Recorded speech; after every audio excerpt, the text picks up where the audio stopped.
Good evening.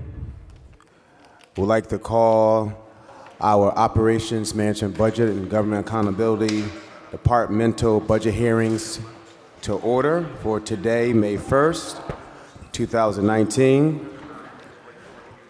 Today before us, we're going to be having the Emergency Services and Telecommunications Department, the Police Department, the Fire Department, and also the Public Works that will be before us today.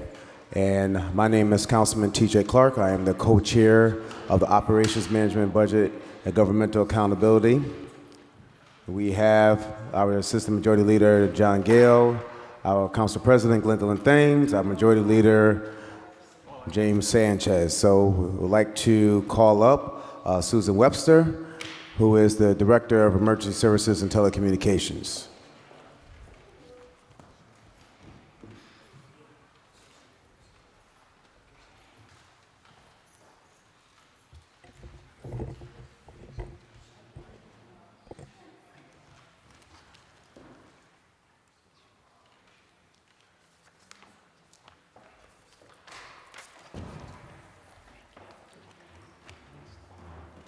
Good evening, everyone. Good evening. Can you speak into the mic? Can you hear me? A little bit.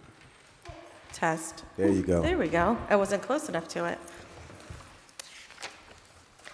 Good evening, and thank you for the invitation tonight to present to you the proposed 2020 budget for the Department of Emergency Services and Telecommunications.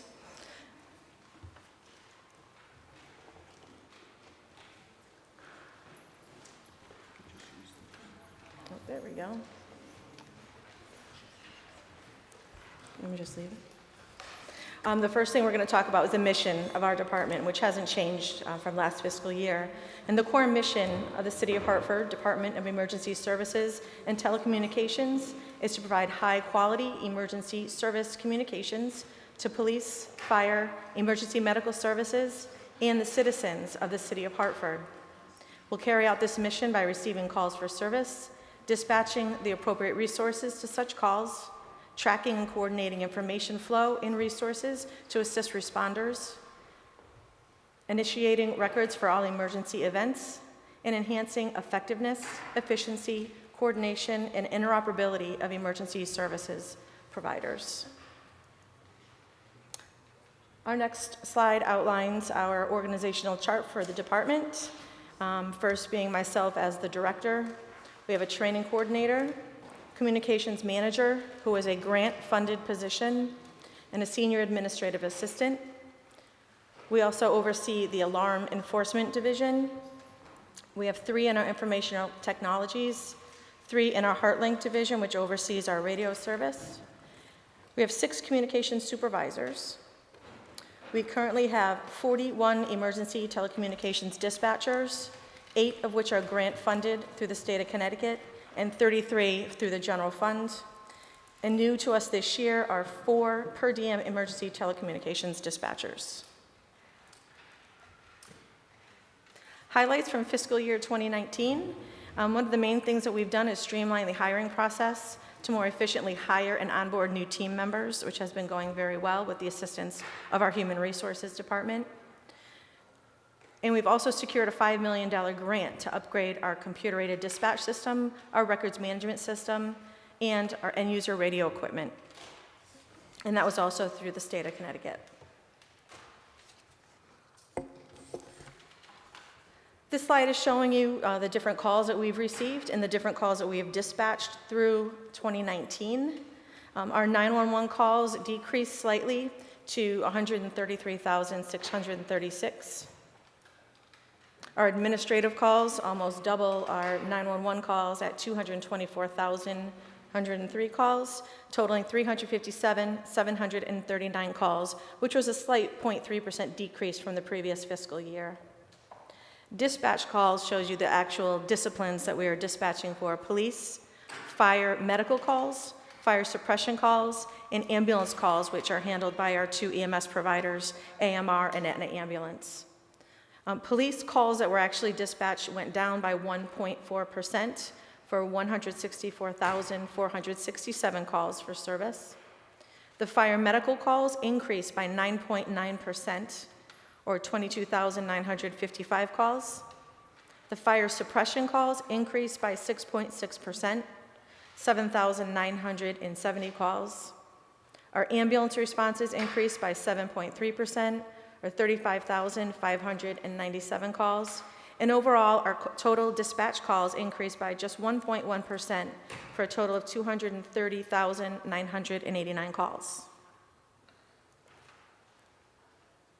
Our strategic initiatives for this coming fiscal year is to procure and implement a new computer-aided dispatch system and records management system in conjunction with both Hartford Fire and Hartford Police Department.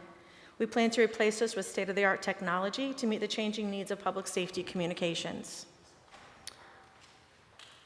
We plan to strategically upgrade and replace the public safety radio infrastructure and end-user equipment to become more in line with current public safety best practices.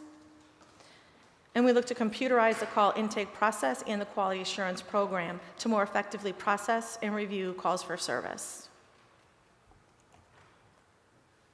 A budget comparison from last fiscal year, we actually decreased our budget by 0.65%, which is $25,021. And that's basically from our turnover in our staff, and we're hiring dispatchers at a lower rate because they don't have the longevity that our previous dispatchers did.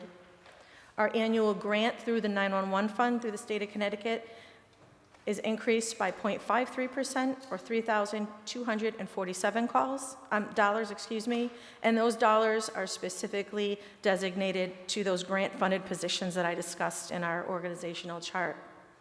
The one significant change that you'll see in this fiscal year is the State of Connecticut OPM Urban Act Grant, which is for $5 million. So that significantly increased our budget. So the total change in our budget to include that grant is $4.9 million, or just over 112%. I think it's important to note as well that that $5 million Urban Act Grant from the State of Connecticut is a one-time grant, and it's designated specifically to upgrade the city's CAD system and RMS system and the end-user radio equipment.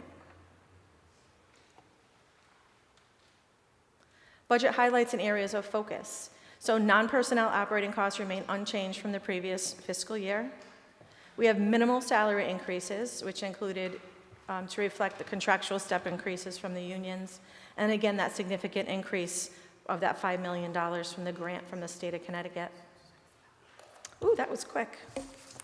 I am happy to answer any questions that the council has for me. Thank you for that presentation. Do you have any questions that any of the members had submitted to your department? I do not. Okay. You don't have Oh, any? I'm sorry, I do. Okay. I do, I have all the answers. I didn't know if you wanted me to go through them. No, yes, you can go through them right now. One by one. Yes. Okay. So the first question was how many calls for service this year for police versus fire? And that I answered during my presentation. Did you have any further questions on that? I am not sure who submitted that question, so no, you can keep going. Okay.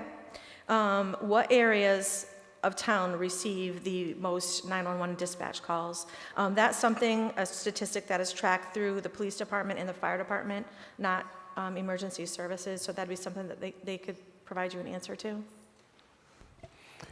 Another question was, at one point there were conversations about partnering with the state dispatch for a centralized 911 call center, and have those talks gone anywhere? We have been assessing the feasibility of possibly joining the statewide radio system. At this point, we have several current options that are available to us. We have some quotes that we're getting some answers to, and so we have not made a decision on that yet. But that was for the radio infrastructure, not a 911 call center.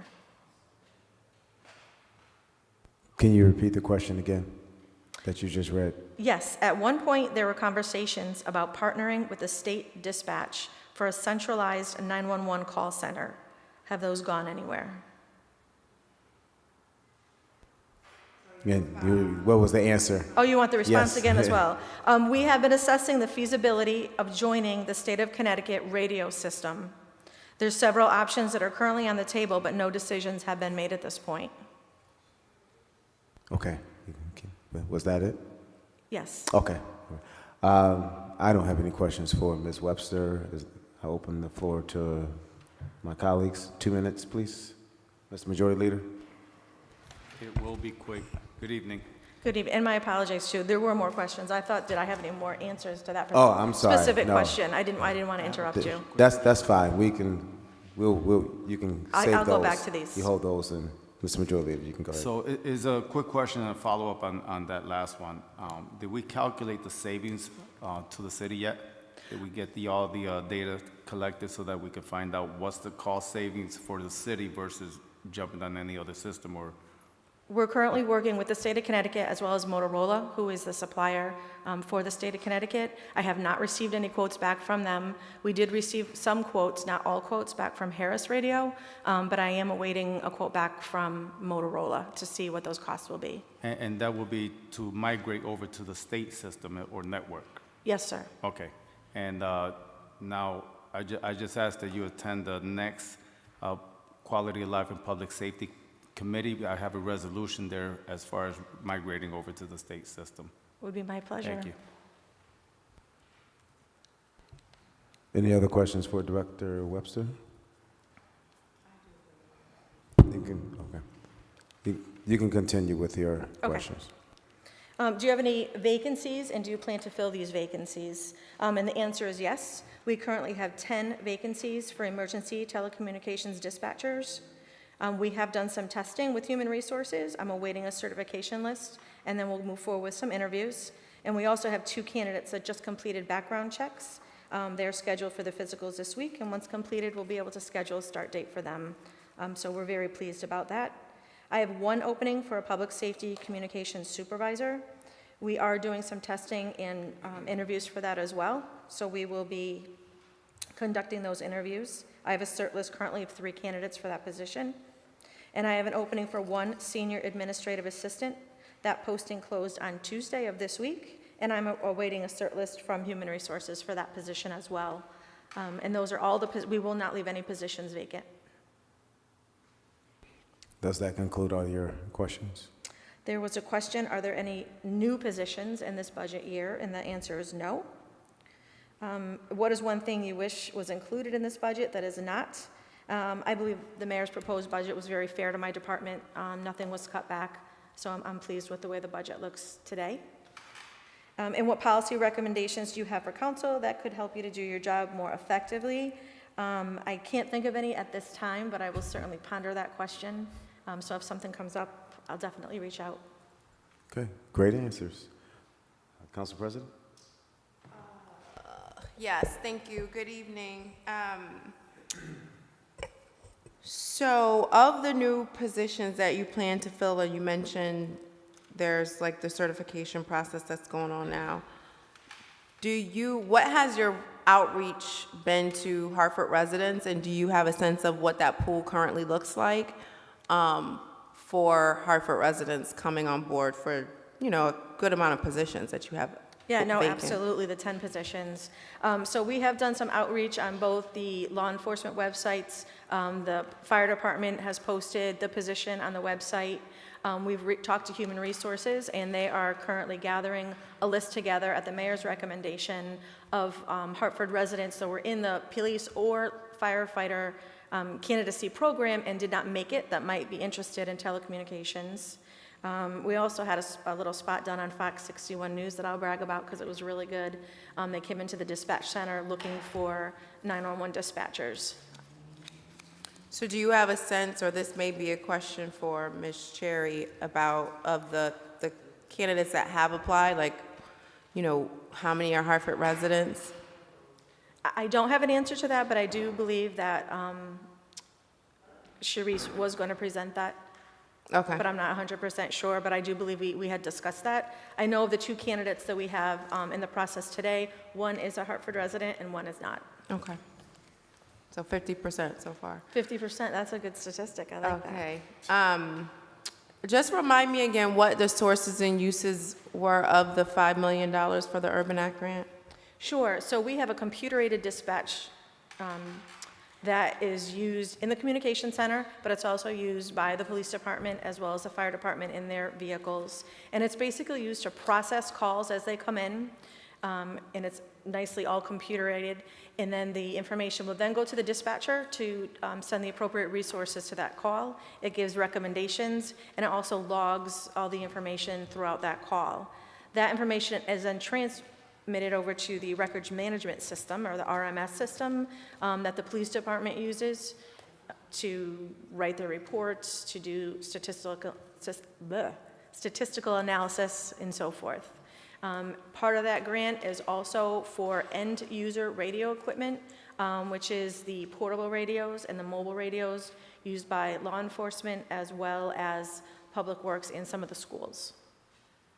So year over year, I see increases in the line items of other tech and professional services and other equipment maintenance. So what entails those increases? Because they're, No, that's a great question. And the reason we wanted to make sure that we had enough money in that particular line item is we're not sure exactly when we can replace these mobile and portable radios for law enforcement. They are end of life, and we're concerned that we're going to have difficulties trying to purchase this equipment as we're moving forward. We are working with Harris, who is the vendor of that equipment today, but unfortunately they break often, so we have to repair them, we have to replace them, and it's getting quite expensive. We're going to spend down this money on this grant as quickly as possible, so we don't have to do that. So our goal is to not have to utilize all those funds, but if we did need to utilize them, we would have it at least in place. And I have a similar question with respect to the line items around software maintenance and other tech and professional services. I see year over year, the other tech and professional services going up quite significantly from like $466 to $20,000. And then computer equipment maintenance and repair from $16,000 in this current year to $50,000 in the proposed budget. If you would just give me 1 minute so I can look at that, so I can answer your question adequately. On page 26. Do you have that line item here? Page 26. And then line, Could you tell me what page you're looking at so I can better understand the question? it's page 26 of the line item budget for ES&T Information Technologies, line 543003 and 534098.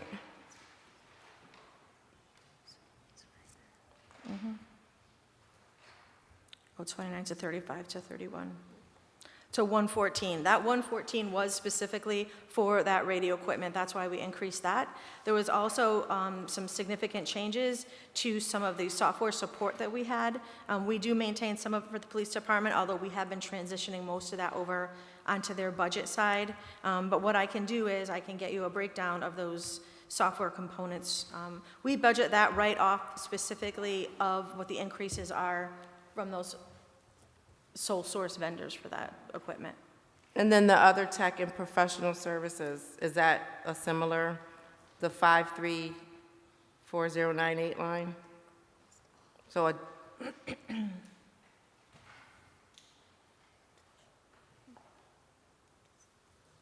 because it looks like in the adopted budget for 2019, we had a $20,000, and then we've only expended $466 year to date, what they're projecting, and then we're asking for $20,000 again for the recommended budget. So is it the thought that we are going to spend $20,000 in this year for expenses that are outstanding?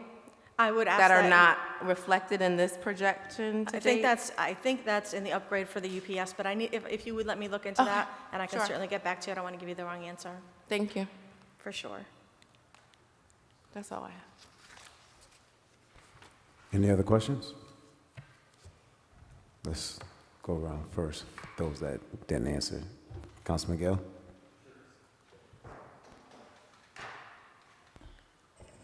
Good afternoon. As I recall, I think you came to the city from a regional 911 system. I did. And I'm just wondering, I know this conversation comes up periodically about regionalizing 911. I'm wondering if the city's in any conversations about, and actually I also think there's been some discussion that we actually have the capacity to take on other communities. And so I'm wondering if we've pursued that at all, if there's any discussions that would result in Hartford pairing up with other communities or taking on other communities as customers.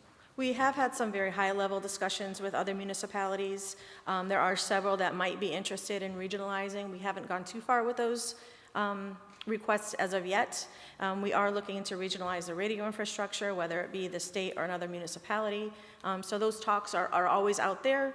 We do have the capacity in our communications center to add additional municipalities. The state of Connecticut is also looking into possibly adding a couple positions for disaster recovery within our communications center, which would be phenomenal because they would be able to upgrade some of our infrastructure that needs some upgrading. So those talks are continue to be ongoing with other municipalities. Thank you. Ms. Majority Leader.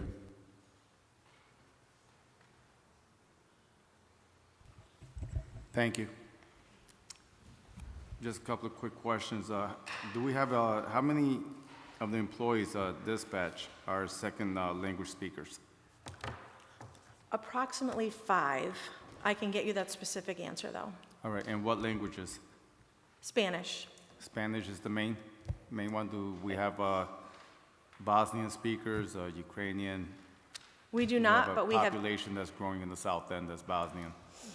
all of the dispatchers that we have that speak other languages are Spanish at this time. Okay. We do our shift bid, so we do have a Spanish speaker on all 3 of the shifts, days, evenings, and overnights. We have 2 processes in place that we can utilize for language line services. So if in fact we have someone that calls and is unable to speak English, or there's no one to speak that specific language, we can utilize those services quickly. All right, and besides those services, have we spent any funds on purchasing software programs that is a translator, sort of? We have not. We have not done that to date. We've had very, very good luck with the language line that we're using. I know that there are software programs out there, and that could certainly be something that we could look at. Okay. And then just to piggyback off of Councilman Gale's comment as far as regionalizing, you kind of like touched on either getting onto the state system or just having other municipalities joining our system. And again, I just want to remind you that I am looking towards getting onto the state system, mainly because it's a huge savings. You know, it's a cost savings as far as maintenance.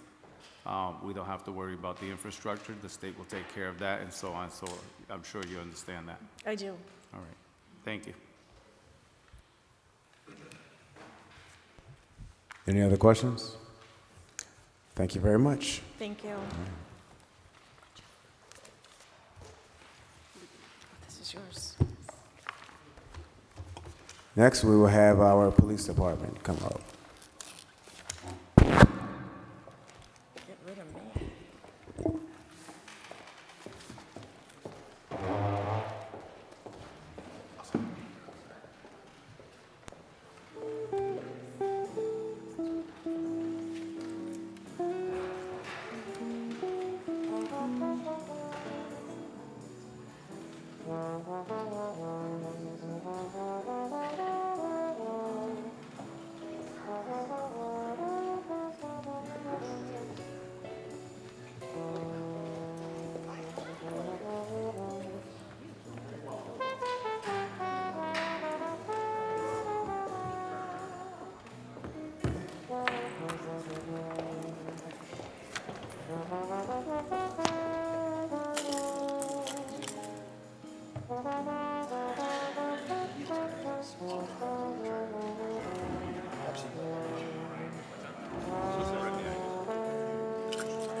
Did they stay on task?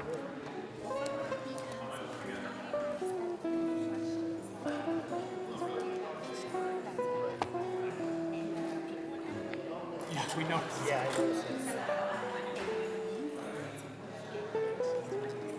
I know, I saw that too.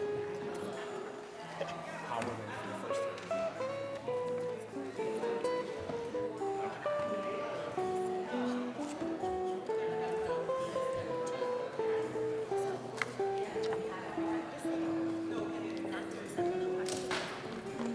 Gotcha.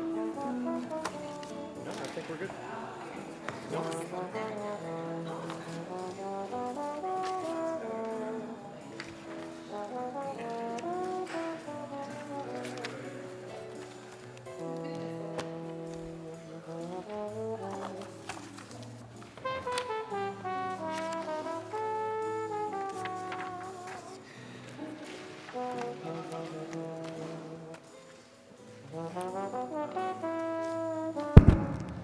Okay, that's on. Good job, Rod. It says push. I think just one.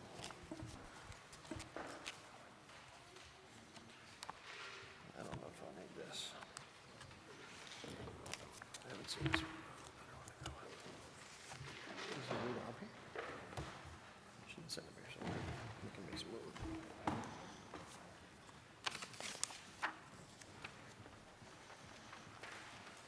Ready?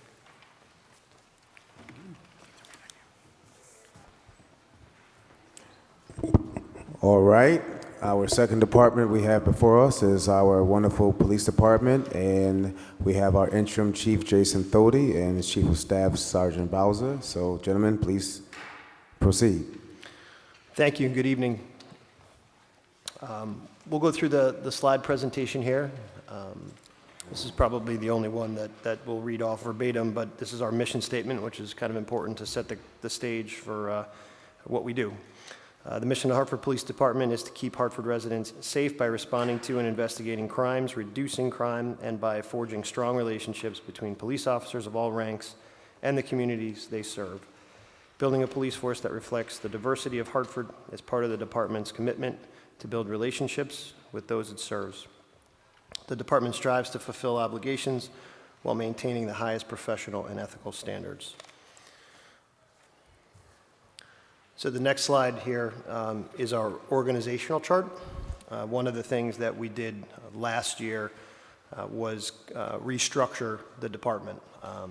That was done to improve our efficiency and our accountability within the department. So we restructured the org chart to be a little bit more task focused. As you can see in the different color coded areas, I know it's difficult to read specifically, but on the left-hand side, that blue line is your investigative services. All the yellow gold area is your patrol and your community services. Your green area is technology and administration. And the, I guess it's looking purple up on that slide, that is your training, your professional standards, career development, that whole division. So the effort here was to divide up responsibility and to make sure people were in place to get the goals accomplished. We then made promotions to fill in that very org chart.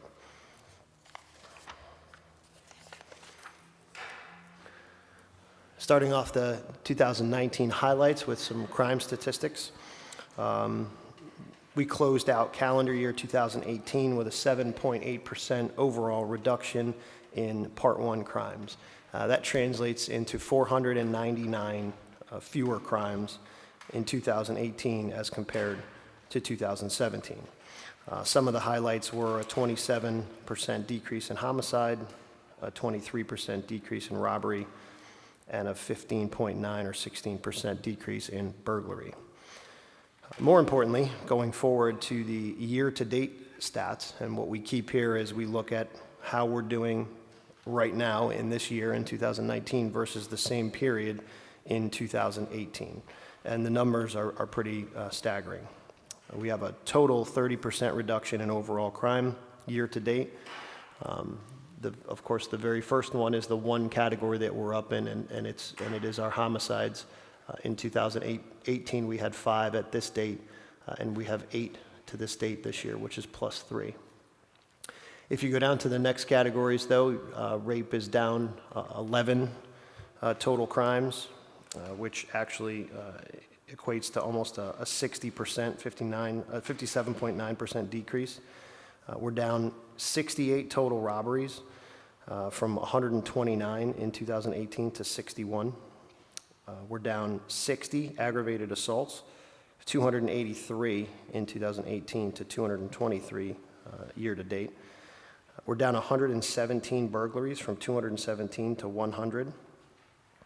And we're down 197 larcenies, 125 auto thefts, which gives us a total reduction so far year to date of 575 less crimes in the first approximate 4 months of the year than we had last year in the first 4 months. Now, last year was not a bad year. It was actually a good year. So we're seeing an additional % decrease in 2019, not over a bad year, but over what could be considered a good year. And then our shooting incidents are down by 10 from 50 to 40.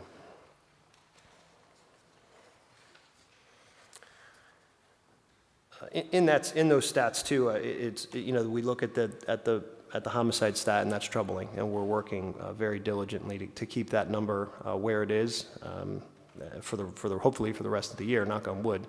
But it's important to note that these homicides are being solved this year at an alarming rate. I mean, within 12 to 24 hours between our technologies with C4, between our major crimes division, our crime scene division, all the tools that we have out there, these individuals that are responsible for these crimes are brought to justice quickly, which is hopefully what's going to prevent this trend from continuing. Our non-fatal shootings, when you take the actual homicides out of our shooting stats, are actually down by 17 over last year. So that is a number that we look at and we consider important and indicative of any potential future incidents like that. So that is trending in the right direction.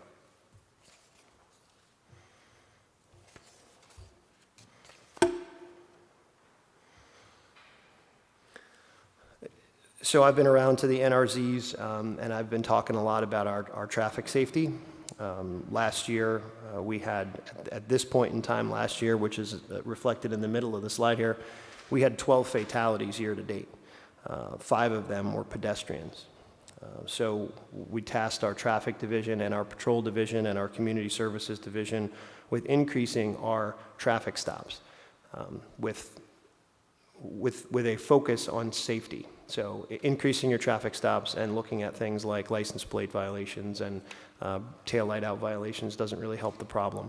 Our focus has been on safety violations. So our traffic safety initiative, last year we had just over 4,000 traffic stops to this point in time. This year we have almost 7,500, which is an increase of 84% in our traffic enforcement.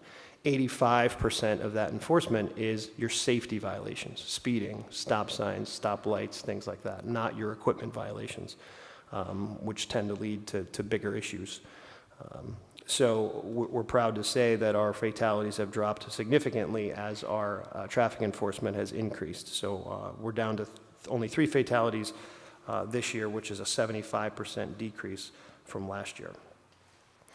Our ATVs and dirt bikes, continues to be an issue in the city, but to date we've seized 9 of them. We've had 1 full-time detail that's been out there, but we have a commitment to continue those details based on the intelligence that we can gather from various, actually a lot of our intelligence comes from the neighborhoods.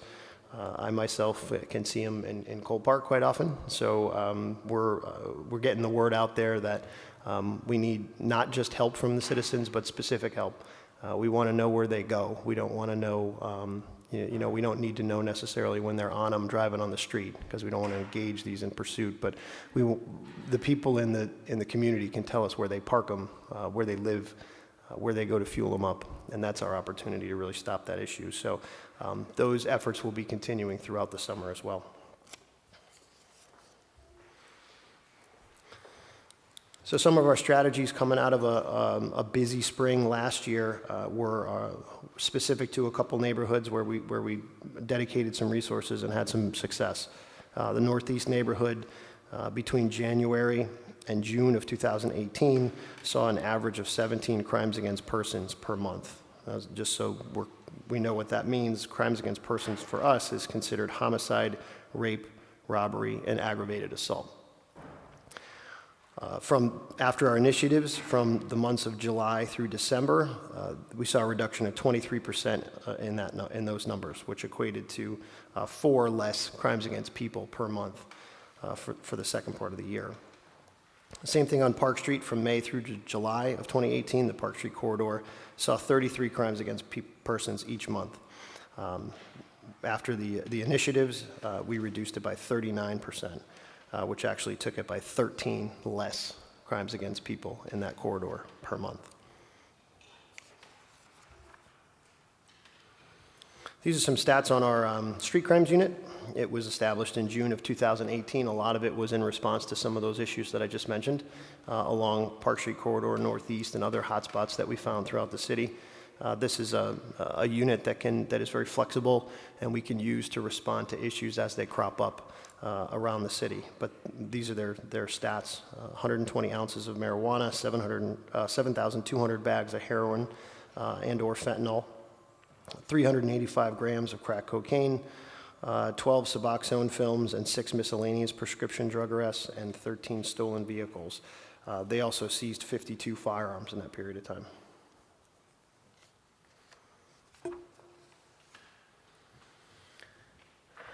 These are some of our C4 highlights. Actually, Lieutenant Ray, who's in charge of our VIN division, has some specifics related to some of these success stories. That these are some crimes that we see that otherwise would likely not be solved. That these are, every once in a while we come across a crime where we really don't have a whole lot to go on, and we have to relate to technology, whether it's the camera system or whatever it might be. And these are kind of highlighting some of those situations. Good evening, Council. So we just highlighted a few of our stories. The number of success stories coming out of C4 are on a weekly, almost a daily basis, but we just kind of picked a few that cover a different array of different crimes. So the first one would be a homicide that occurred at 451 Garden Street. This homicide happened in front of 2 of our cameras at Garden and Mather. Upon arrival, the suspect, we didn't have any suspect information. All we had was what was on the camera. It was a shot spotter alert. Upon farther looking into the vehicle, we got the plate. The plate come back to a rental car. The rental car came back to a female operator. We were able to find the female. She identified the suspect for us, and the suspect was someone that we weren't familiar with. He wasn't really, no history in our city at all. So without C4, that probably would have been a cold case. Next was a Metro PCS robbery. During this incident, C4 caught the vehicle coming into the city and coming to Metro PCS and leaving Metro PCS on 5 different cameras. We're able to get the plate information on that vehicle, put it out to our officers. They stopped the car. We got the getaway driver. The getaway driver gave up the information for the guy who committed the armed robbery. As mentioned in the slide, PCS publicly recognized C4 for our efforts. The illegal dumping incident, Mayor Bronin passed along information to C4. Our cameras were able to track where the suspect was coming from. We sent our officers out there the next day, and they were able to locate him and arrest him for that. And another one, just to highlight how often this happens, just today, there was a sexual assault complaint in the South End. The female called the police department. Officers arrived. She told us the location of the incident. We were able to catch it on our cameras. She did not know the suspect, had very little suspect information. We were able to track him down. We put it out to our officers, and a PJ officer located the suspect and arrested him within a couple of hours. So again, that was just a sexual assault from today. So as you can see, the success stories from C4 are numerous. These are just a few to highlight the different types of crimes we're solving.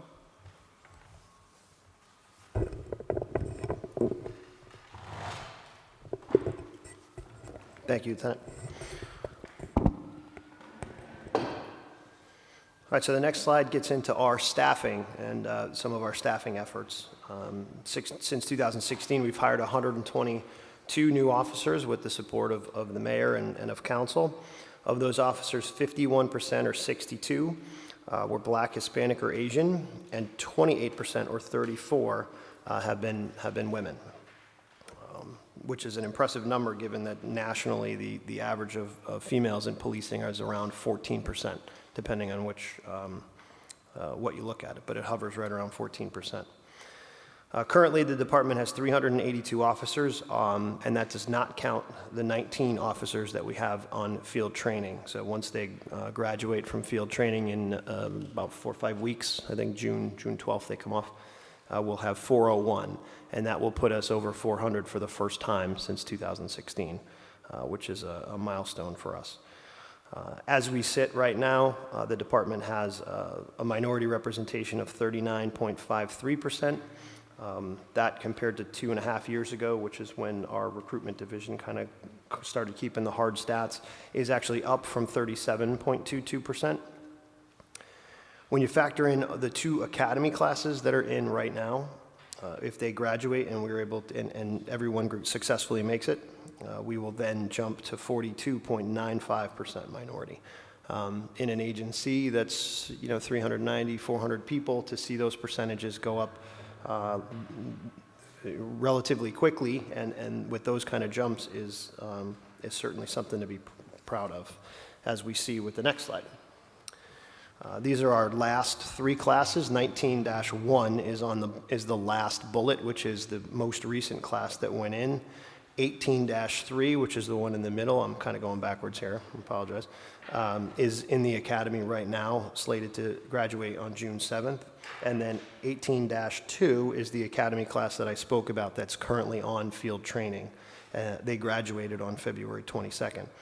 So as you can see, 18-2, there were 19 recruits in that academy class. 47% of the recruits were minorities and 26% were female. 18-3 were 22 recruits, 2 of which were Hartford residents. 59% were minority and 32% were female. And then class 19-1 that I speak about every chance I get will graduate, is anticipated to graduate October 11th, 2019. That's 18 total recruits with 5 Hartford residents. 89% of them are minorities and 15% are female. That is a number that we have not seen before. So part of that success is attributed to our career development division in that restructure that we talked about earlier with the organizational chart. We took several areas of the police department and put them under a career development division. We used to have a recruitment division that was either a sergeant or a lieutenant and 1 officer that kind of did their best with what they had. But then we had a separate division that kind of housed our PAL, a separate division that housed our explorers.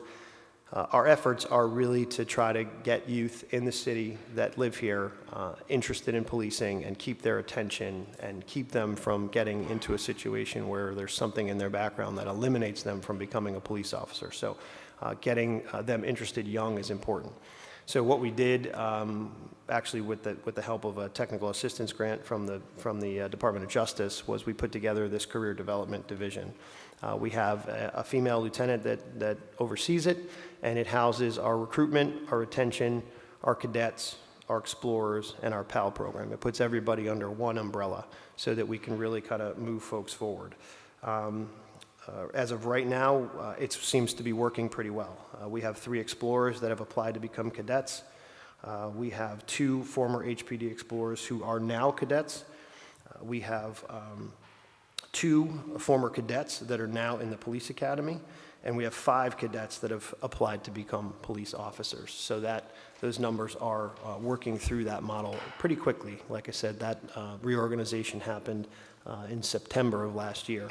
So that this class of 18 recruits that was 89% minority was the first class that came out of that career development effort.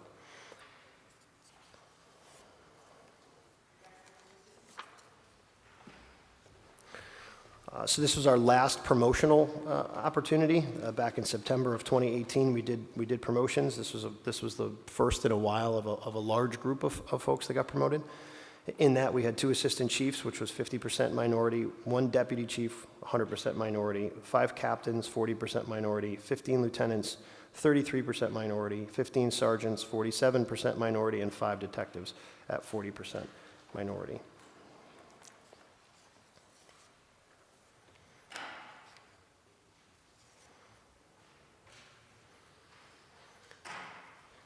Some of our other staffing highlights is kind of separating a little from the realm of police officers. We were able to hire a juvenile specialist as part of our rapid response protocol for trying to curb and prevent, especially recidivism and youth violence. This is the first time we've had a juvenile specialist in more than a decade.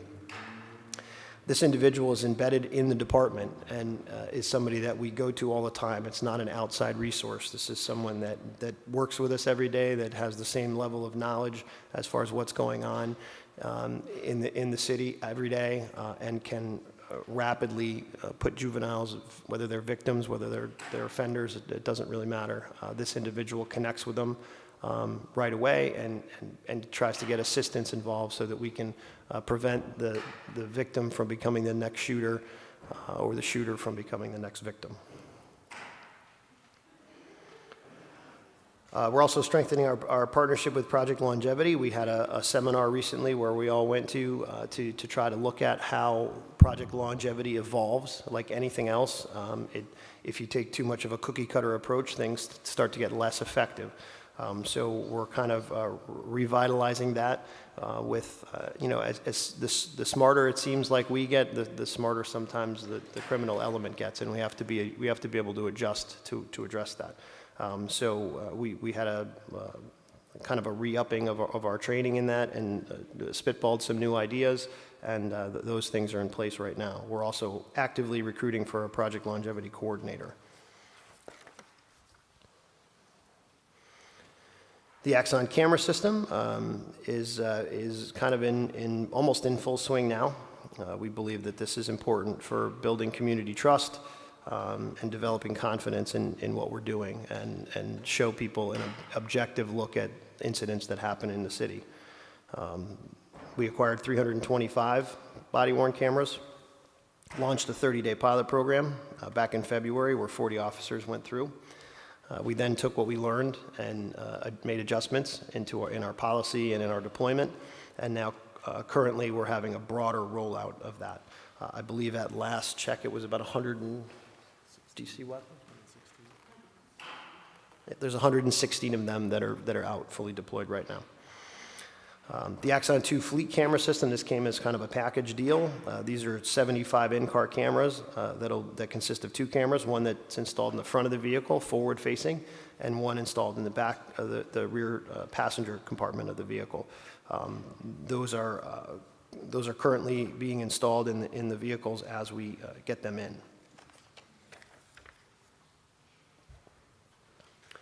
Just a brief accreditation update. We have these are the policies that have been implemented this year. Some of them were pretty extensive. A vehicle pursuit policy that comes out of state statute, but ours now is more restrictive than state statute. Our use of force policies, our reporting and investigating force, our conducted electrical weapons, our body-worn cameras, social media, patrol administration. These are all accreditation-minded policies. We are scheduled to have our Tier 1 accreditation mock assessment this fall. The mock assessment is required before we can go forward with Tier 1 accreditation. So as soon as that mock assessment is over, we'll make whatever adjustments we need to, and then we'll be pushing forward with Tier 1 accreditation hopefully by winter.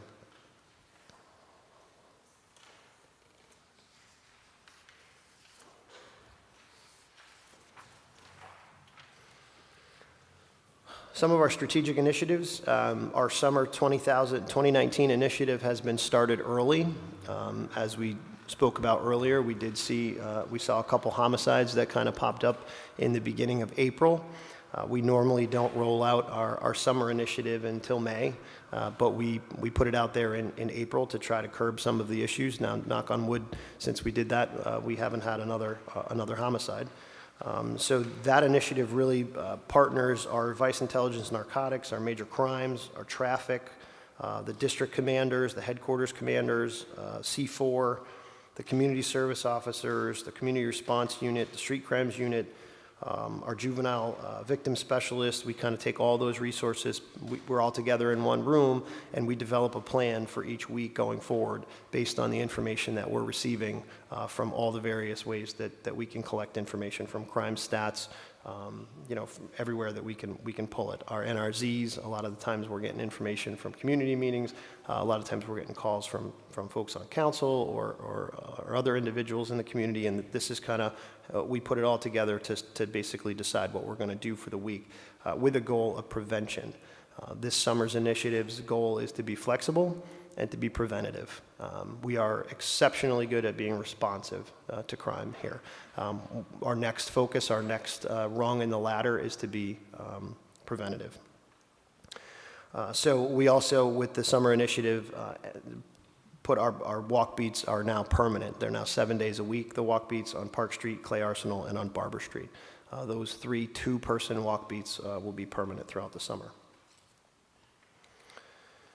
Second initiative is our illegal dumping community service officer. We had an opportunity to use an individual who's been a community service officer for a long time, who does great work in this area.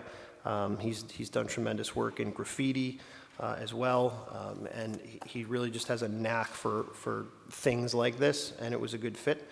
So we have this officer engaged with Department of Public Works 311 with Janice Castle and the Officer of Community Engagement, and he's just going out there looking for illegal dumping cases that we can proceed forward with.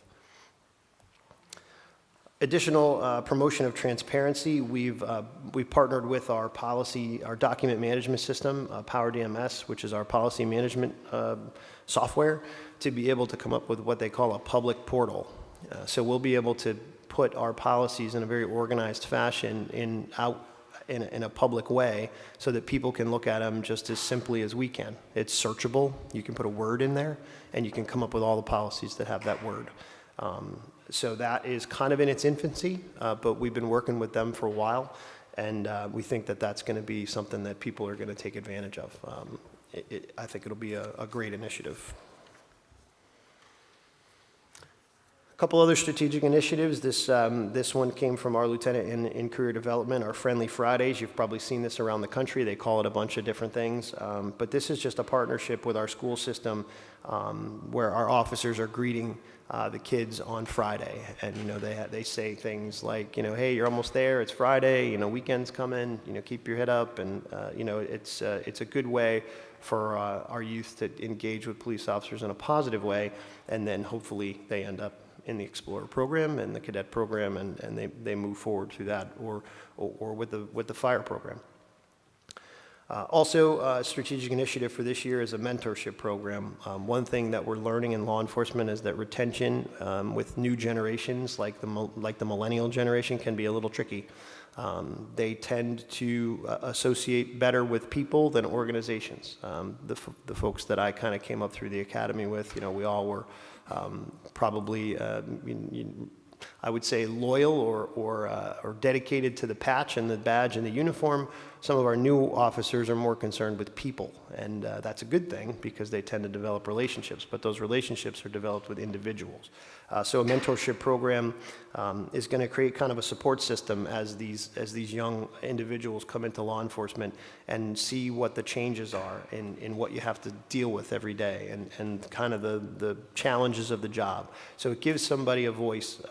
You don't have to necessarily go to the employee assistance program because it may not rise to that level, but you may just need somebody to bounce some things off of. And things where that's worked is even, people moving into the area, or, hey, some of the individuals that we're recruiting are coming from a little ways away. Helping them find a place to stay, an apartment, things like that. It's worked pretty well in other places, so we're looking forward to doing that here.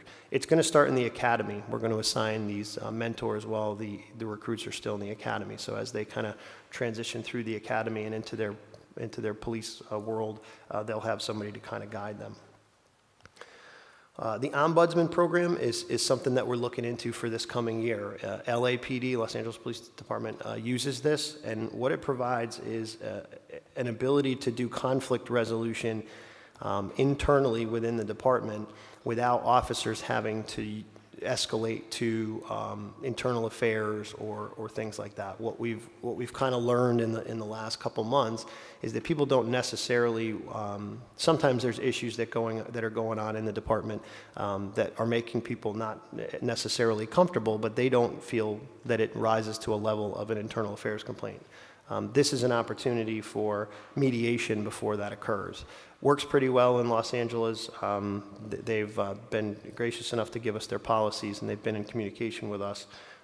It's not, there is a degree of it that there's some mandating reporting if things get to a certain level, but it allows for some mediation of things that could snowball into something bigger.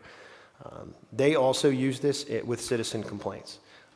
Maybe that'll show up in next year's budget. But for this year, we're going to use it kind of as an internal mechanism.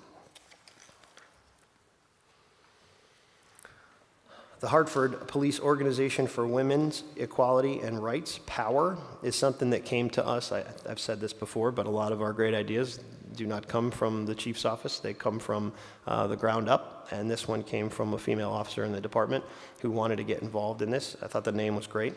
And this would be basically a new department social organization similar to our Emerald Society or Guardians or Hispanic Officers Association that would be dedicated to our female officers. It is in its infancy, but it has our full support, and I think it's going to be a great program when it's done.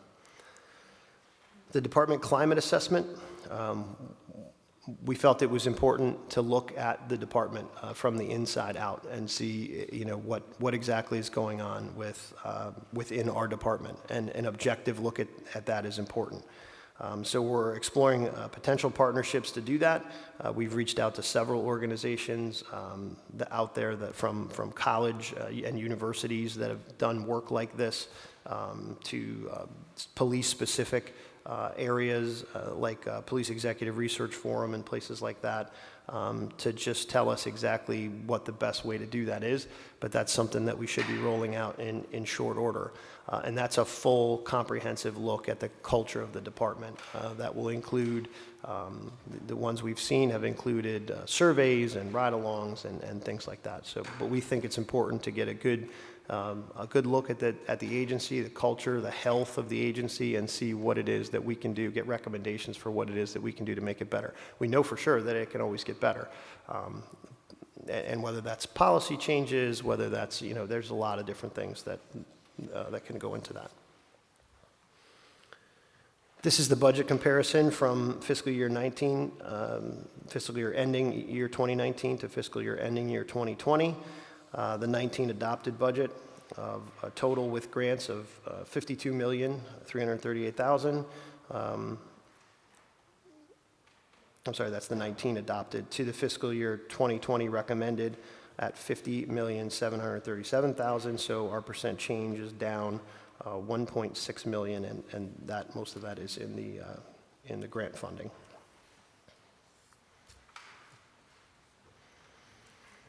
Our budget highlights and area of focus continue to be on focus on hiring a diverse department. In this budget, there are 2 classes of 32 police recruits each. One hopefully that would go in August of 2019, and one that would go in February of 2020. The second focus is when we increase our staffing numbers, this will allow us to enhance our community policing efforts. As we had to scale some of these things back in the past when our numbers got to their lowest, we'd like to bring a lot of these back. And the benefit there is we're able to have conversations about the most effective way to bring them back. maybe be a little bit more flexible and a little bit more intuitive about kind of how we do it. But some of the things that we really want to bring back are our walk beats, our faith-based CSOs. We're down to 1 in the city, our school resource officers, and our quality of life enforcement. And a lot of that goes with your walk beats and extending your community service officers. We had great success with our business district CSOs in the past. Like to bring some of those back. And we've got some ideas of where we can put some of these resources that aren't just out there answering calls for service. And then our our goal of achieving both state and national accreditation. I think that's it. Thank you, sir. I believe you were provided with some questions from the council. Do you have those before you? I'm sorry, I missed the last part. Were you provided some questions from our office? We were, a lot of them were kind of, I tried to, last minute, I tried to put them in that presentation. Is there anything specific that we have that's beyond that? I do have them, but some of them are kind of redundant because we addressed them in there. So, since you already incorporated them into your presentation, I'm quite sure they probably will be reiterated here on the dais. So, I'm going to open up by asking a few questions, and then I will turn it over to my colleagues. And I know this is one of our favorite departments in the city, so I will kindly request that each member limit your questions to 3 minutes, please, to give all of us time to have a good question and answer period. Starting off with the recruitment for next year, you indicated 2 classes for the budget. Regarding your recruitment goals, do you have a number in mind as far as minority makeup and Hartford residents? Well, that we kind of set the bar pretty high with that last class of 19-1. I mean, our goal would be literally as many as we can. I mean, our goal for recruitment has been to get as many officers as we can. As you know, in the past, we've had classes slated for 30, and we've only been able to get 18, 19 at a time. The recruitment division has done a lot with new things. I actually do have a list of some of the new things that they're looking at for this year. The mentoring program actually came out of recruitment and is a little bit more geared towards retention, but that came out of the recruitment division, and the Friendly Fridays as well. But some of their initiatives are regarding social media. We're finding it to be a powerful way to get the message out. They now have a LinkedIn page, and they're actually holding some of these video recruitment sessions via Skype and via like Facebook Live. So when they're doing the sessions like the test prep and things like that, people that can't physically be there are still able to take part in that. We do see a good benefit in that, especially with our city residents being able to see what these tests are like before they actually get there and sit down and have to take the actual test. One of the things that they did was put our recruitment webpage on all of our cruisers. People see the cruisers driving around the city all the time, and it's almost like a billboard on a bus. You know, you can kind of see, oh, Hartford's recruiting. I mean, we're constantly recruiting. So that was another thing that they did.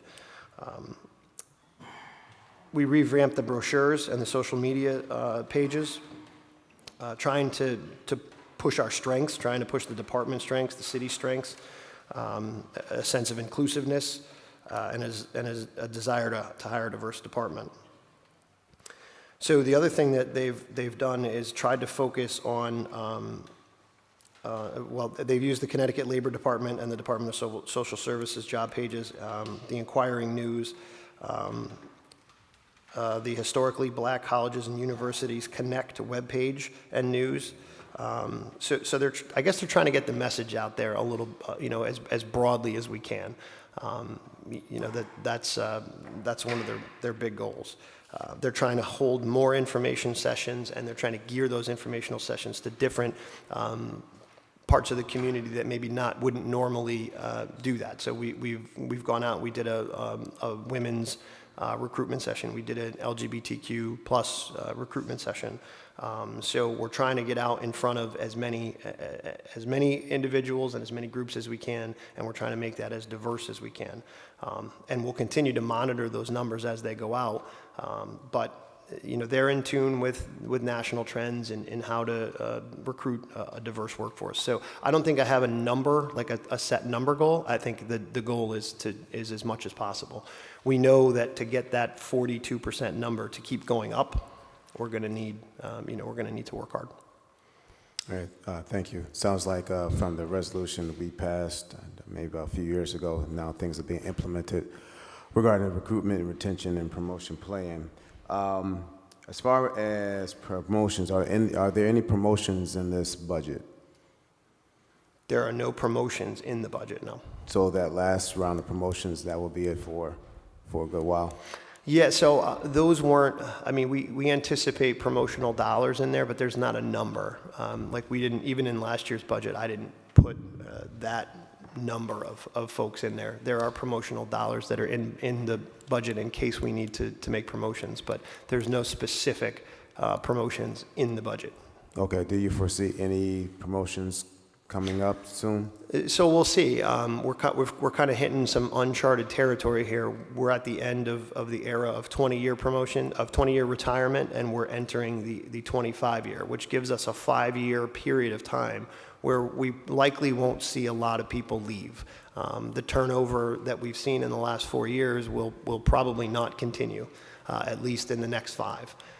Some of the folks that do leave are leaving with, their younger officers that are either going back to the community that they lived in or something like that, but we're not seeing our mid and upper management turning over at a high rate. So my anticipation is that the promotions would slow for a period of time, and that's just a result of there won't be turnover in those upper level positions and mid-management positions and even sergeant positions for that matter. All right, I have two more quick questions, and I'll turn it over to Council President.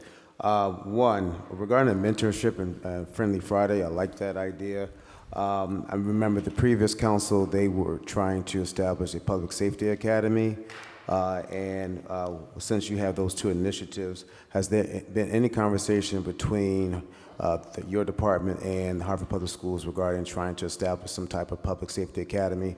Because so that we can get those that reach the 18-year-old in high schools, get them involved in the cadet program and see if they can go and apply it to the academy.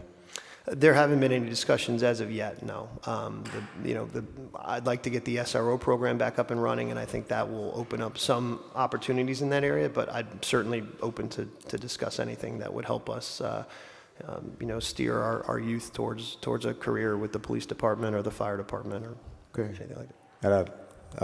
At our next meeting, I'd like to discuss that with you even Absolutely. further. And also, too, regarding command staff, I see you have some representation here. Any thoughts, ideas on how we'll be able to get the command staff to reflect the entire city? So, that's always a challenge that we have. The biggest issue that we deal with is the civil service feeder program that gets us to that place. I've had some conversations already, in my role now as interim chief, trying to get at least a foundation established for these things to move forward. But I've had some conversations with some folks in the community that have got some good ideas about that middle area. When you go from police officer to detective, it's an appointed position, and if you look at our detective demographics, they're very diverse.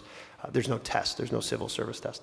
When you go from officer or detective to sergeant, that's the first time where you actually take a civil service test. You take a written exam, you take an oral board exam, and you're ranked on a list, and then you're promoted off that list. Same thing happens at lieutenant. Same thing happens at captain. The ability to diversify really lies within the people taking the test and the preparation for that test. Once you get beyond that, once you get above captain and you get into deputy chief and assistant chief and the chief, those are not civil service tests. Those are appointed. But they have to be appointed from that pool. So I think the biggest goal moving forward is to create a situation where those middle ranks are more diverse. And there's a lot of ways to do that. You don't have to have a test that's 50% written and 50% oral. You can have tests that are 40% written, 40% oral, and 20% of something else. That's a lot of places do merit-based points, where what have you done in the department? What have you been in charge of? Because there are people that can run a division better than anybody, but they might just have an associate's degree, or they might just have a high school diploma. They might not be great at test taking. So some places use that. Some places use performance appraisals. One of the things that we're starting to look at is that. I mean, we don't have a performance appraisal system. So unless you get a medal or written up, there's really no way to look at how you're performing in the department, and that's not. I don't think that's the best way to do business. I think having a performance appraisal system where people's good work can be recognized is important. These are things that have to be discussed with the union, and we have to discuss them with HR. As you know, HR is the agent that gives our civil service exams, but I think there's opportunities there to better the system that could create more diversity in those middle ranks. So when you start selecting your deputy chiefs, we don't want to look. We don't want to have to look outside for things like that. So I think that's where we start. Okay, thank you. Council President? Yeah, thank you, Chief, for the presentation. So I guess I have several questions, but I'm going to try to just wrap it up into like one or two general observations and for further discussion. So there's some line items that I am observing, and I want to make sure I'm reading it correctly as well. So for example, like property control, it looks like, we've been spending from what we adopted to actual year over year going back to 2016 in the 220 range if you average it out. And 2019 and this year we adopted a budget of like 309, but we're trending year to date about 210, but we are recommending in the 2020 budget 400,000. So I'm just wondering, like, how do we, based on what the past spending has been, why the over $100,000 increase in the recommended budget. In addition, like the police academy, where there's a huge jump from what was adopted, $7 million this year, thereabout, and then what we're actually trending to spend for this current year, which is about 2.1 million, and then we recommend 6.9, and that may just be a function of, accounts receivable still not, booked or what have you, I don't know. And then I'm curious to know, I know you mentioned you consolidated PAL, a bunch of programs into this new Office of Career Development, but I guess I would want to know what each of those components, what their budgets were that then aggregate up to that new career development number, which I think is like a $700 and something thousand figure for that new department. If you could just provide, the line item of those each departments that are now a part of the whole. So the best way to answer that question is it was all about the reorganization. If you look at the next page, 22-3, and you look at the bottom, this is going to, it'll show you fiscal year 2019 adopted, fiscal year 2019 adopted full-time positions, and then the fiscal year 2020 recommended positions. You're going to see a lot of differences in those line items, and that's us reorganizing the police department. But if you look at the bottom, it's 580, 580, 580, 580, right across. So what you're seeing in the previous page, what you're seeing on page 22-3 is the actual people, the actual persons moving around the department. But there's no additional, they're just being moved. If you look on page 22-2 that you referenced, you'll see some pretty big variances in there. Probably the best way for me to answer that question is I can give you the PMA, because what we did in red is we showed all those movements for each of these budget codes because there was no way for me to be able to explain that and not, be home before midnight. Because there's a lot of movement there. You'll see, the major crimes line item went from 3.3 million to 2.2 million. That's $1 million reduction. And the question that I would have if I were sitting in your chair would be, what'd you do with $1 million worth of people out of major crimes? We didn't. It was just auto theft we thought was better housed in vice intelligence and narcotics with C4 backup. So those resources were reallocated to a different place. So what you're seeing there is reallocation, and I can give you in Yeah, writing. that would be helpful The better way. to see that context and that backup. Yep. Thank you. Councilwoman Fox and then Councilwoman Winch. Hi, Chief. Thanks for being here today. Thank and you. thank you all for taking your time out to be with us tonight. So I have 2 questions because, as you said, you did answer a lot of the other questions that I had in the presentation, so I appreciate that.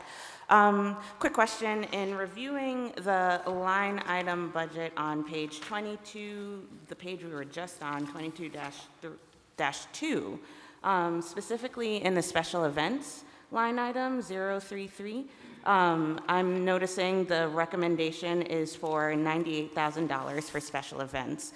But then when we skip to page 22-15, there is another line item in the budget justification for special events program for special events dono program is to plan, staff, assign, and deploy police in order to provide safe and secure Hartford Stadium events, and that's for $300,000. And I'm not seeing that anywhere in the overall line item budget for 22-2, so I don't know if I'm missing something or if there is something extra that's not being, that may have happened in the shuffle that you just spoke about with Council Pres. No, that's an easy one. So if you look on 22-2 in the left-hand column and you go down in numerical order, 044 is special events dono, downtown north. There's your 300,000. So, and that's specific to the contractual responsibilities that we have at the park. The $98,000 that you see in special events above that you referenced is the lieutenant that's in charge of special events. That's his salary. Got it. Thank you. Welcome. And then the second question that I have, again, is around new positions that are popping up, specifically related to the civil litigation and FOI position for 2 FTEs. Can you just kind of explain to me what the purpose of those positions are? So that's another fine result of the reorganization. FOI, Freedom of Information Response, and civil litigation used to fall under the budget code for planning and accreditation. We pulled those individuals out of there for a couple of reasons. Number one, we wanted to we finally had the opportunity to restructure the budget because we don't want to go to the M&B every year and be creating new budget codes. So Melissa McCaw kind of told us, look, you get one crack at this, so don't mess it up. So we went out and kind of divided the department into divisions that we thought were going to be here for a long time. FOI is not going anywhere. With the body-worn camera program, what other places have seen is that FOI can increase. And I may need to staff FOI.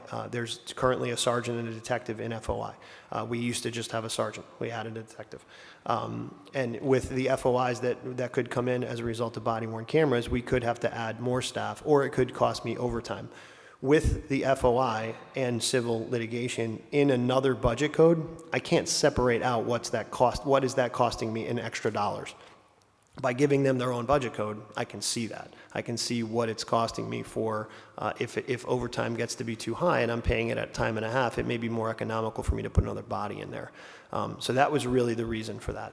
Those aren't additional people. Those aren't new new positions. They just moved out of another place. And that information that I'll give you in each one of those will show you where they came from in red. And they came out of planning and accreditation. Awesome. Thank you. Welcome. Councilwoman Winch. Hi, Chief. Long time no see. Listen, I've been here for 12 years, and I always have the same questions. I'm always interested in women opportunities, women numbers. I was great to see that there's an organization within the police department called Power, but then I look out in the audience and I don't see any power. So that's a concern. So that's just one of them visual things. Have we offered any incentives to get officers to reside in Hartford, in the city? As far as I know, no. There's been no incentive program for officers to reside here. There is an incentive in application. There is extra points awarded for residents, and we have provided officers with, at the recruit level, with additional opportunities to come in at a lower physical agility standard, and then we work with them on nutrition and on physical agility. We run them through mock assessments to help get them into the department. But once we get them into the department, as far as I know, there's no incentive Right, 'cause program. I know for them. there's a home buyer incentive program. So as we're talking, and you can get this back to me later because it's not really a number question. As you're talking to officers about residing in the city of Hartford, what are some of the prohibitors? You know, what are some of the reasons that they say, well, they don't want to live in a city where they're employed by to pay taxes, to, you know, that they govern, basically. Why would they not want to live in that city? It's just a question. You can get it through the Councilman Clark or Council President.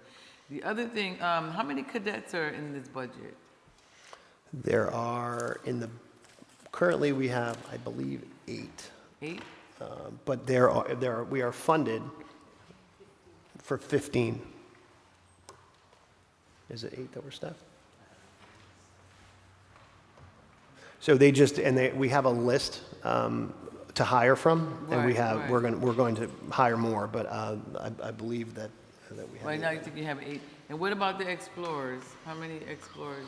That number is a little bit variable, and because we don't pay them, it's difficult for Yeah. me to see in the budget, but I think last time we were in the neighborhood of 25 explorers or something like that. But I can get back to you on an exact All right, number all on right. that. No, the reason I tried to keep up with this because that was one of the programs that came through Orjo when I first came on council. So I'd like to want to keep up with, you know, what the kids are doing, how we're growing them to grow into actual police officers. So that's why we started, you know, with the Explorer, because the fire department at one time had Explorers and the police department didn't. So we initiated Explorers to get into the acclimation of the police department earlier, hoping that we will grow them and then they will stay. So on that, I'd like to get the number of cadets who actually go into police for maybe like the last maybe 4 years, just to kind of trend and see how we're doing with the program, that we are growing them into the police department, because I think that's part of the goal of the program. I like the summer initiative, the walk, because I've been seeing officers walking, so that's a good thing. Is there a schedule for the every Friday school meeting of the kids? Like every Friday you go to a different school, so Yes. we know which schools you're going to? So they started out with a pilot program of 2 schools, and of course, off the top of my head, I can't remember which 2, but you know, this was kind of a collaborative effort between Lieutenant Marisol Rodriguez-Velez and the Board of Ed. We wanted to make sure that we didn't do it in a way that was going to turn people off. So right now, it's the pilot program with those 2 schools, but the intent is to expand it throughout. So is it the same 2 schools every Friday? Right now, it is the same 2 schools every Friday, And there's and I can no get back to you cost? which ones they are. All right, there's no cost associated with that? No, we use our community service officers, and there's no cost. All right, so hopefully there's an opportunity to, even if it's the same 2 officers, to rotate them so that 2 schools aren't feel like officers are already always there, and then other schools are feeling like they're not getting any attention. So maybe that's a possibility since it's a no cost. And the next time you talk about power, let's see some power. Thank you. I see nobody. Deputy G. Watson's sorry, here. I don't want to correct you, but I can't see her behind him. Thank you.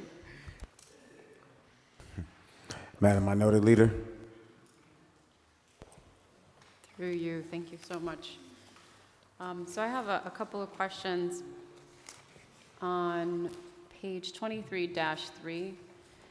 When we look at the positions for North District versus the South District, the adopted positions for North District are 104, and then for South District is 84. And so one of the concerns that we hear a lot on the south end as much as the north end, right, just the amount of, whether it's the amount of different crimes that are going on. And so was wondering if that's equivalent to the crimes. Why is there that difference? So there's a couple things. One, the next one over is the 2020 recommended is 8181. And there's a couple of reasons for that. Number one, sometimes when we do the budget, the PMA is a snapshot in time. So it can depend, when you look at that snapshot in time, if officers are out on workman's comp, if they're out sick, if they're out, they don't show up necessarily in that spot. So sometimes it's just a matter of the snapshot that we take. So this year we really took the PMA and looked at the resources. And as usual, the resources are even though they don't always show that. And the reason for the reduction is that we pulled out our community resources out of patrol. Again, in the restructure, you'll see that in the forms that I provide you about the restructuring. But what we had was our district lieutenants and our community service officers and our faith-based initiative and all the community initiatives that we have were lumped in with patrol.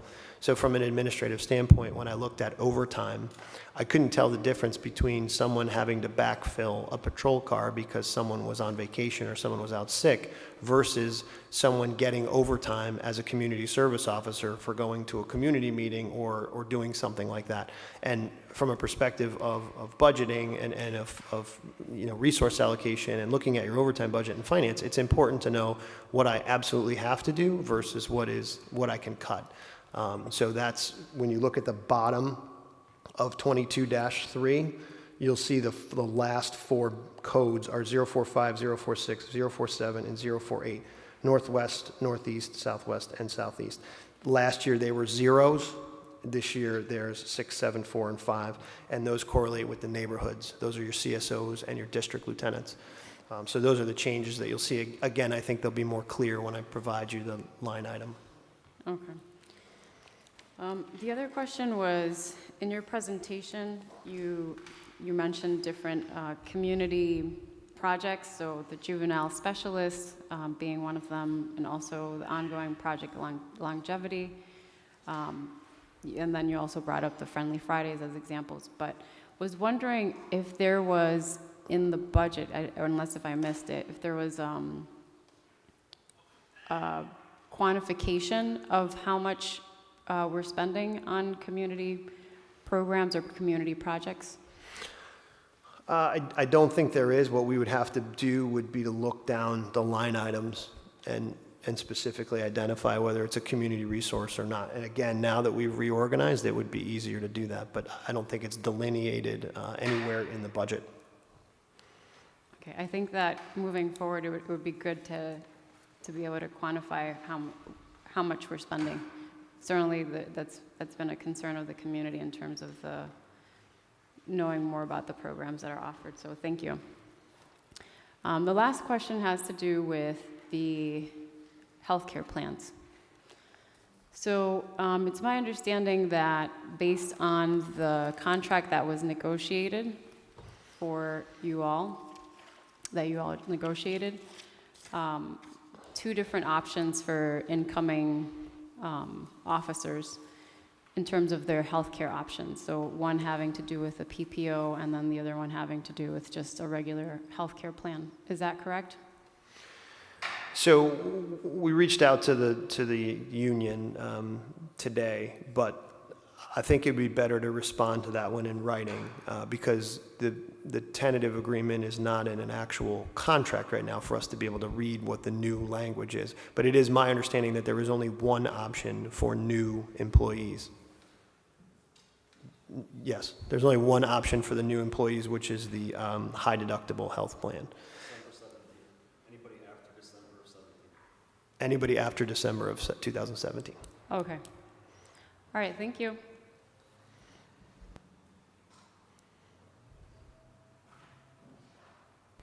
Councilwoman Rosado.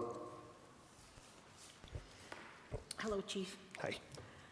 Looking at the org chart, where you're serving now as acting chief of police, and so Assistant Chief Medina is under operations. Do you currently have an acting assistant chief under you now? No, just Chief Medina and I. We've kind of divided up the responsibilities. So Chief Medina is acting as the Assistant Chief of Operations, Administration, and Professional Standards, and I am the interim chief. Okay. So the two of us are covering those three positions. Okay. My next question is on page 22-14. With the K-9 program where it's allocated for 4 positions, do we have 4 positions for K-9 under HPD right now? I think we do. Yeah, we have, yes. We posted for I don't know if the 4th position is actually, has a dog that's out there working right now, but we posted for the 4th K-9 position 3 months ago or so. Yeah, so I believe if we don't have 4, there's 4 in the works. Okay. We definitely have 3. Okay. And then I have a question on the crime stat. So when I look at, page 4, when I look at rapes, and bear with me, from 2017 it was rapes at 25, 2019 it has decreased to 8. Now, are these actual cases that come in and you investigate, or are these actual cases that have been prosecuted? Reports. Reports? Yeah, this is reported crime that fits into the FBI's, their PCR definition, UCR, I'm sorry, Uniform Crime Report definition. So these are reported sexual assaults. It doesn't have to be prosecuted to show up here. Okay, so let's say any woman that comes into HPD and reports a rape, that is included in these, under the number 8 figure. Yep, unless an investigation would definitively say that it didn't occur, then we would have the ability to take it off of our stats. Okay. Okay, thank you. Councilman Gale? Yes, thank you, Mr. Clark.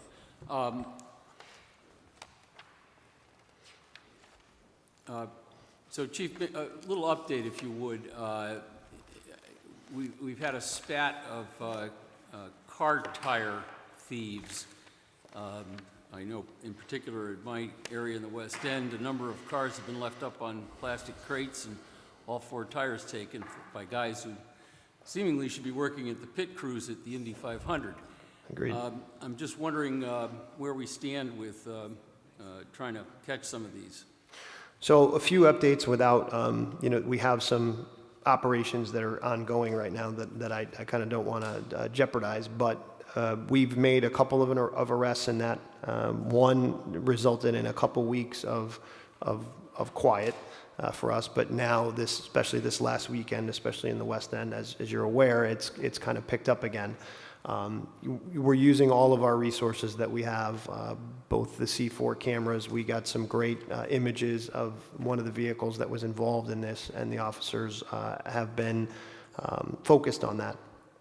We've had a significant decrease in our auto theft activity, so we have kind of focused them on this issue, although it's not stealing the entire car.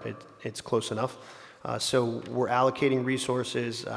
We believe that there are some places in the city where these tires and wheels are being sold. We're focusing on that angle. Our crime scene division is now processing all of those vehicles. So we have it identified as a big issue, and we have our resources allocated towards it, and we've got some pretty kind of out-of-the-box ways of dealing with it that hopefully are going to result in some arrests soon. These are pattern crimes, so when we tend to get 1 or 2 folks, you tend to see a significant decrease. But it is definitely a priority. Well, wish you a lot of success with that. Thanks.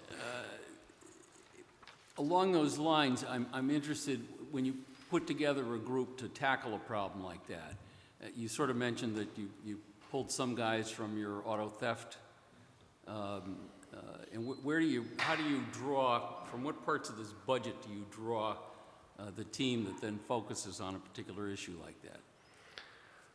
We use the borrow from Peter to pay Paul theory of management. So, I mean, we have a limited number of resources, but like with this particular case, we have information that would lead us to believe that some of our same individuals that are engaging in auto theft are now engaging in this. Like you said, they probably should be in a pit crew. We have, video showing just how fast they come in and go out and leave with the wheels and tires. So it's very difficult for us to put the cops in the right place to see that because it happens in such a short span. We've had a lot of help from the community. We've had community provide us with video, with pictures of the transport vehicles. That's one of our big opportunities is with the vehicles that are transporting these things.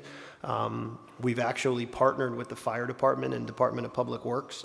Chief Freeman has been great. There's a success story out of Rhode Island, where the fire department was kind of alerted to look for large stockpiles of tires and wheels, and they went to an alarm in a quasi-abandoned area, and they found, I think, $80-something thousand worth of tires and wheels.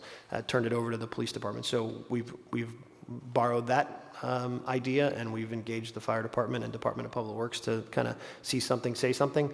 So, but resource-wise, we just kind of put round pegs in round holes. Like if it makes sense, if there's a resource that we have that makes sense to quell a problem that's really plaguing us, then we move those resources. And that's kind of what I said with the summer initiative.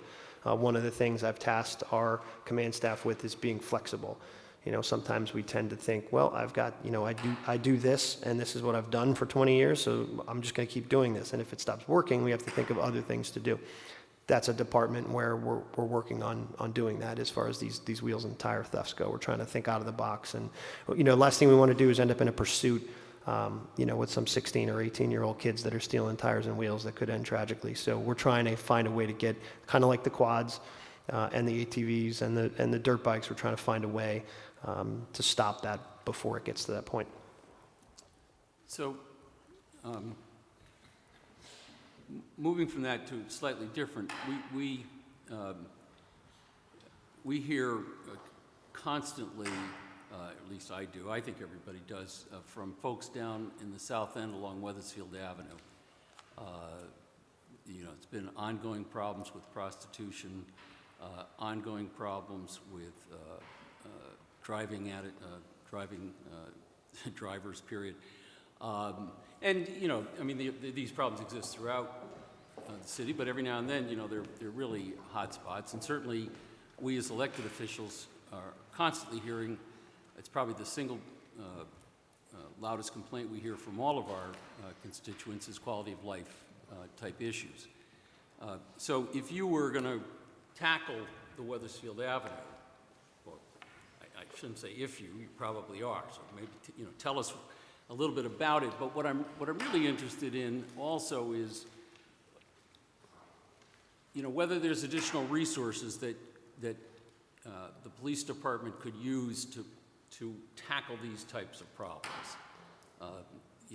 Using Weathersfield Avenue as an example, tackling both the traffic enforcement, which is probably a separate issue from the prostitution, and maybe even the littering issue. So talk a little bit about that, if you would. Sure. So one thing that I will say is that I've engaged with Councilman Sanchez and Councilman Clark to kind of reinstitute our public safety meetings so that we can kind of discuss some of these things. And as luck would have it, Councilwoman Rosado has reached out to me about this very issue, and we're kind of putting together a little bit of a plan to try something on Weathersfield Avenue, where we take our officer that's been doing the illegal dumping activity, and we'll do some work with the prostitution. One thing that we did see is drug dependency, mental health, and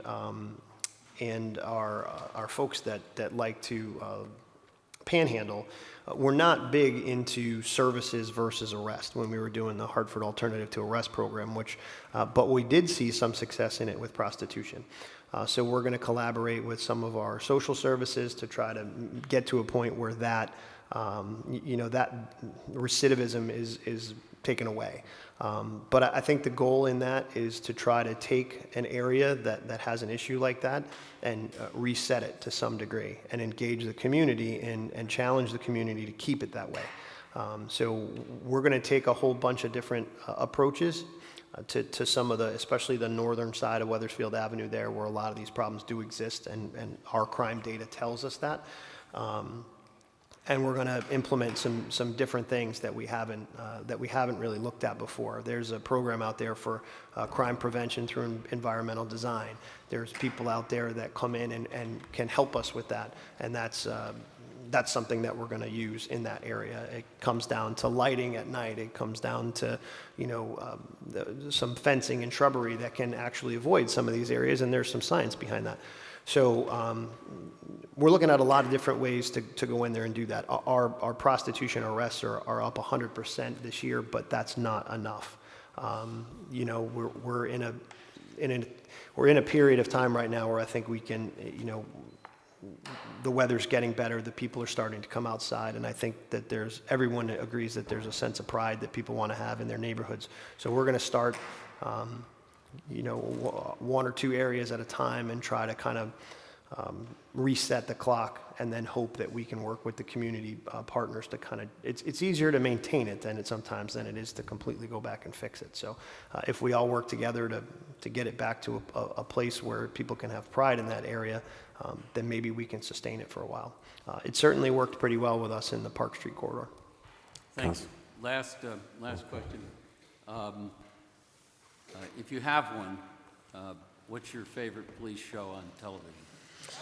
It's weird that you asked that, but somebody told me that I should watch Blue Bloods because it's a New York City-based.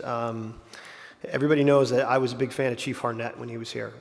He brought a lot of accountability to the police department. The CompStat program went to a whole nother level when he was here. He's the one that devised the neighborhood policing plan, the way that we're trying to rebuild it now. And he was really a guy I considered a mentor. And so this was like, I can't think of his name, but the old Magnum PI there, they say that he's similar to that in the show. So my fiance and I watched the very first one on Netflix last night. So that's going to be my new favorite. Thanks. Tom Selleck. Nice. Councilman Sanchez.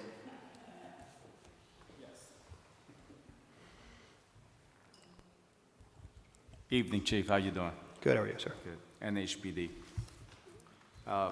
I'm looking here on the budget book, page 22-3, and I noticed a significant reduction from starting at line item 002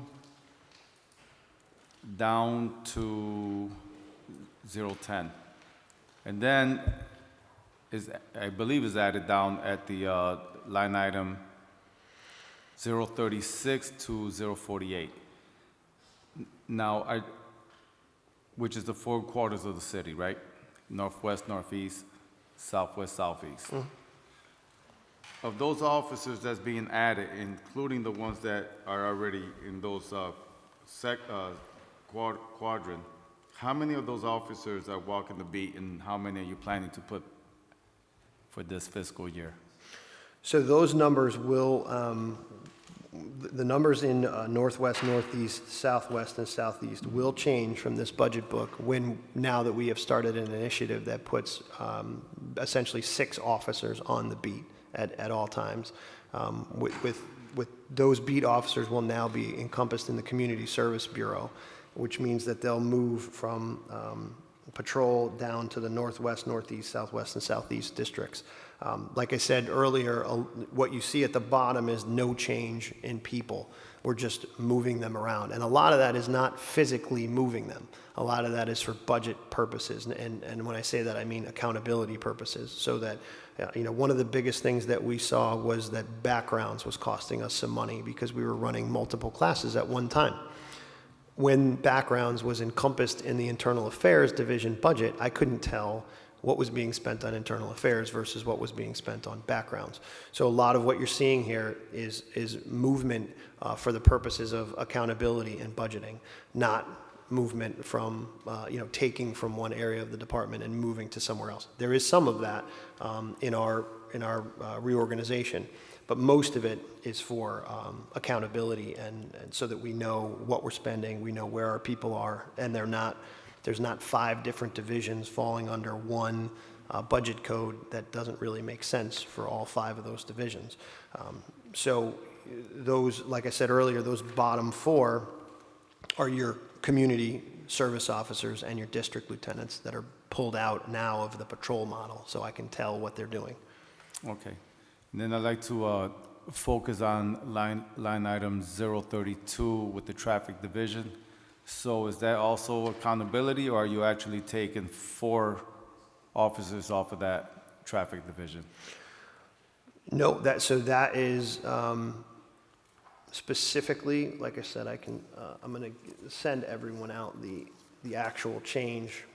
Well, I'm asking that because with the situation that's going on with all these car theft and adolescents driving like Mad Max out in the streets, I would hope that that's not the way I'm reading it, that you're reducing traffic division. No, so we actually recently added a sergeant and another officer to traffic to put it where it is. So the reduction there is going to be something budgetary. We've increased the number of traffic officers in the last 3 weeks. So that is not what that indicates. That's definitely one of those reorganization situations. Okay, thank you. And then just two more questions. So you have a qualifying list, right, of promotions? No? Oh. So, so you have a list of I'm not sure what you'll call it, but a qualifying list of officers in case there's some promotions in the future, right?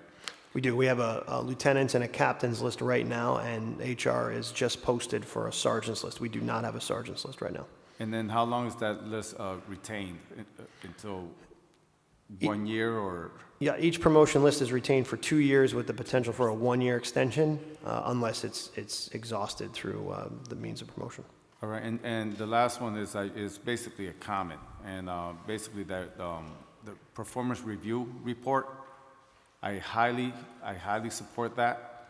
I believe that HPD do have the right to create a policy for that, and I don't believe that the union has any, and Chef Check can correct me later on, but if I'm not mistaken, in the contract, you have that right to create that review report.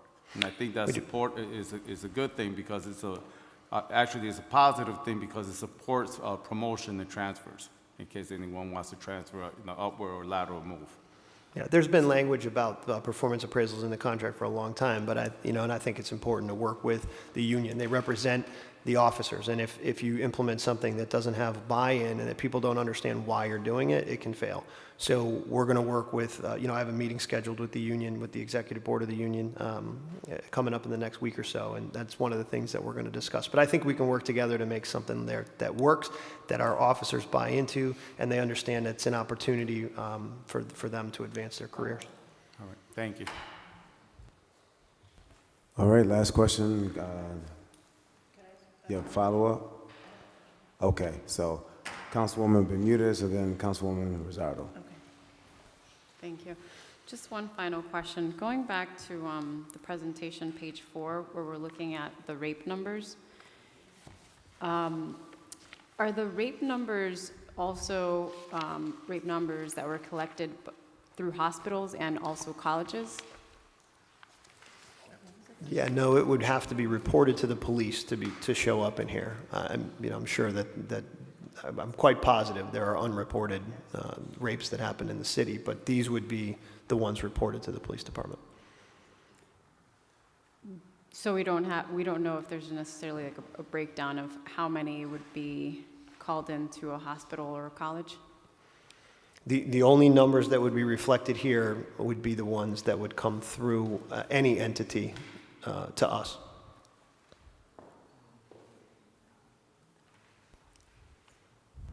So I've just been told that it's supposed to show up when the victim reports it through a hospital and also on college campuses. If the hospital reports it to us, yes. If the college campus reports it to us, then yes. Okay. Okay, it just, it's a concern because, you know, we are the capital city and we do have a lot of colleges here, and just understanding that, for instance, at Trinity College, they have a very big sexual assault number in general. So those are some questions that come to mind. Thank you. Thank you. Councilwoman Rosado? Thank you. Chief, just for clarifications, where I look at page 22-2 under item 022, special teams overtime. So in a situation, God forbid, I mean, it's happening all over the country, God forbid we had a mass shooting at a school or anywhere else. Allocations of a scenario like that, where would that fall under? And would that be under the special teams? Yeah, so special teams overtime? is, the special teams overtime is for our emergency response unit, our dive team, our marine division, our bomb squad, our crisis intervention, our crisis negotiation team. I've got to be missing one here. Honor guard, our honor guard. So that's the pool of money that we use to draw from. If those resources were coming in on overtime for an active shooter, whether it be at a school or anywhere else, then Right. yes, that's where that would come from. Yep. Thank you. Thank you, Chief. This concludes our Q&A. Thank you so much for your presentation, and have a wonderful night. Thank you too. All right. Now I know because some of my colleagues are hungry, we're going to break for about 10 minutes.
Thank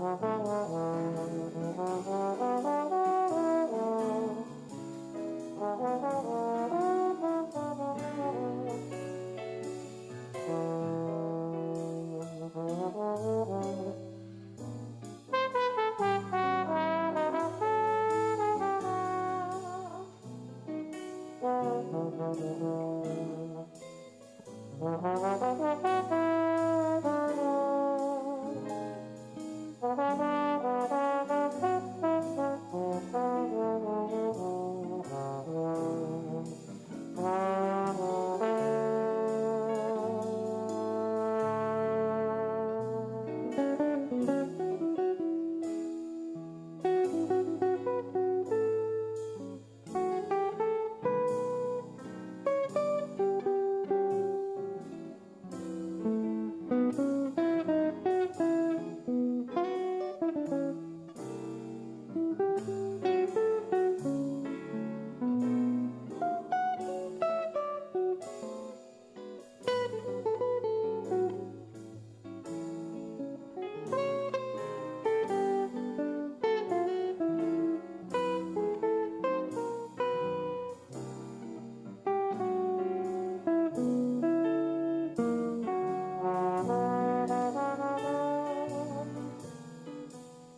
We are back.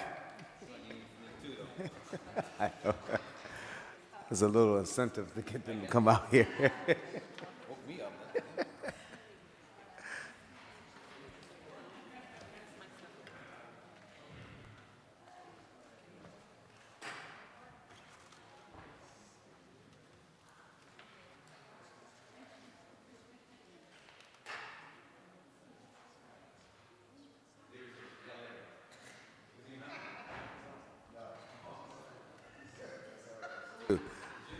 Jimmy is.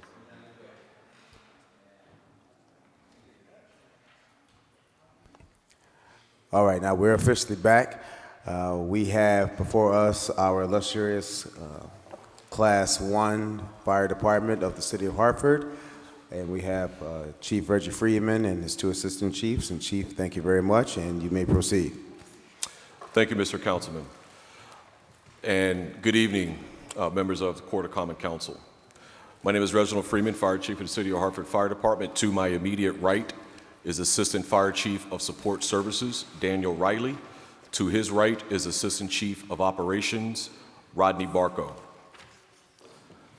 I'd like to start our presentation by first reading our mission statement, and our organizational statements, including our mission, vision, and values, is our foundation, and any and everything that we do is reflective of our organizational statements. It reads, "The Hartford Fire Department is committed to preventing and minimizing the loss of life and property through incident stabilization and mitigation with delivery of professional, high-quality, efficient, and effective emergency fire, rescue, and emergency medical service, fire prevention, public education, technical rescue, and hazardous materials response as a regional partner for the protection of the residents, business community, and visitors to the City of Hartford and its region." Next, you can see your fire department's organizational chart.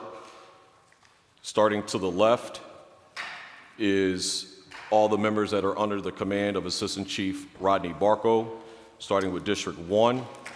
And the engine companies that are allocated to District 1 is Engine Company 1, 8, 9, 10, 15. Ladder Companies 2, Ladder Company 6. Tactical Unit 1, which is our heavy rescue unit.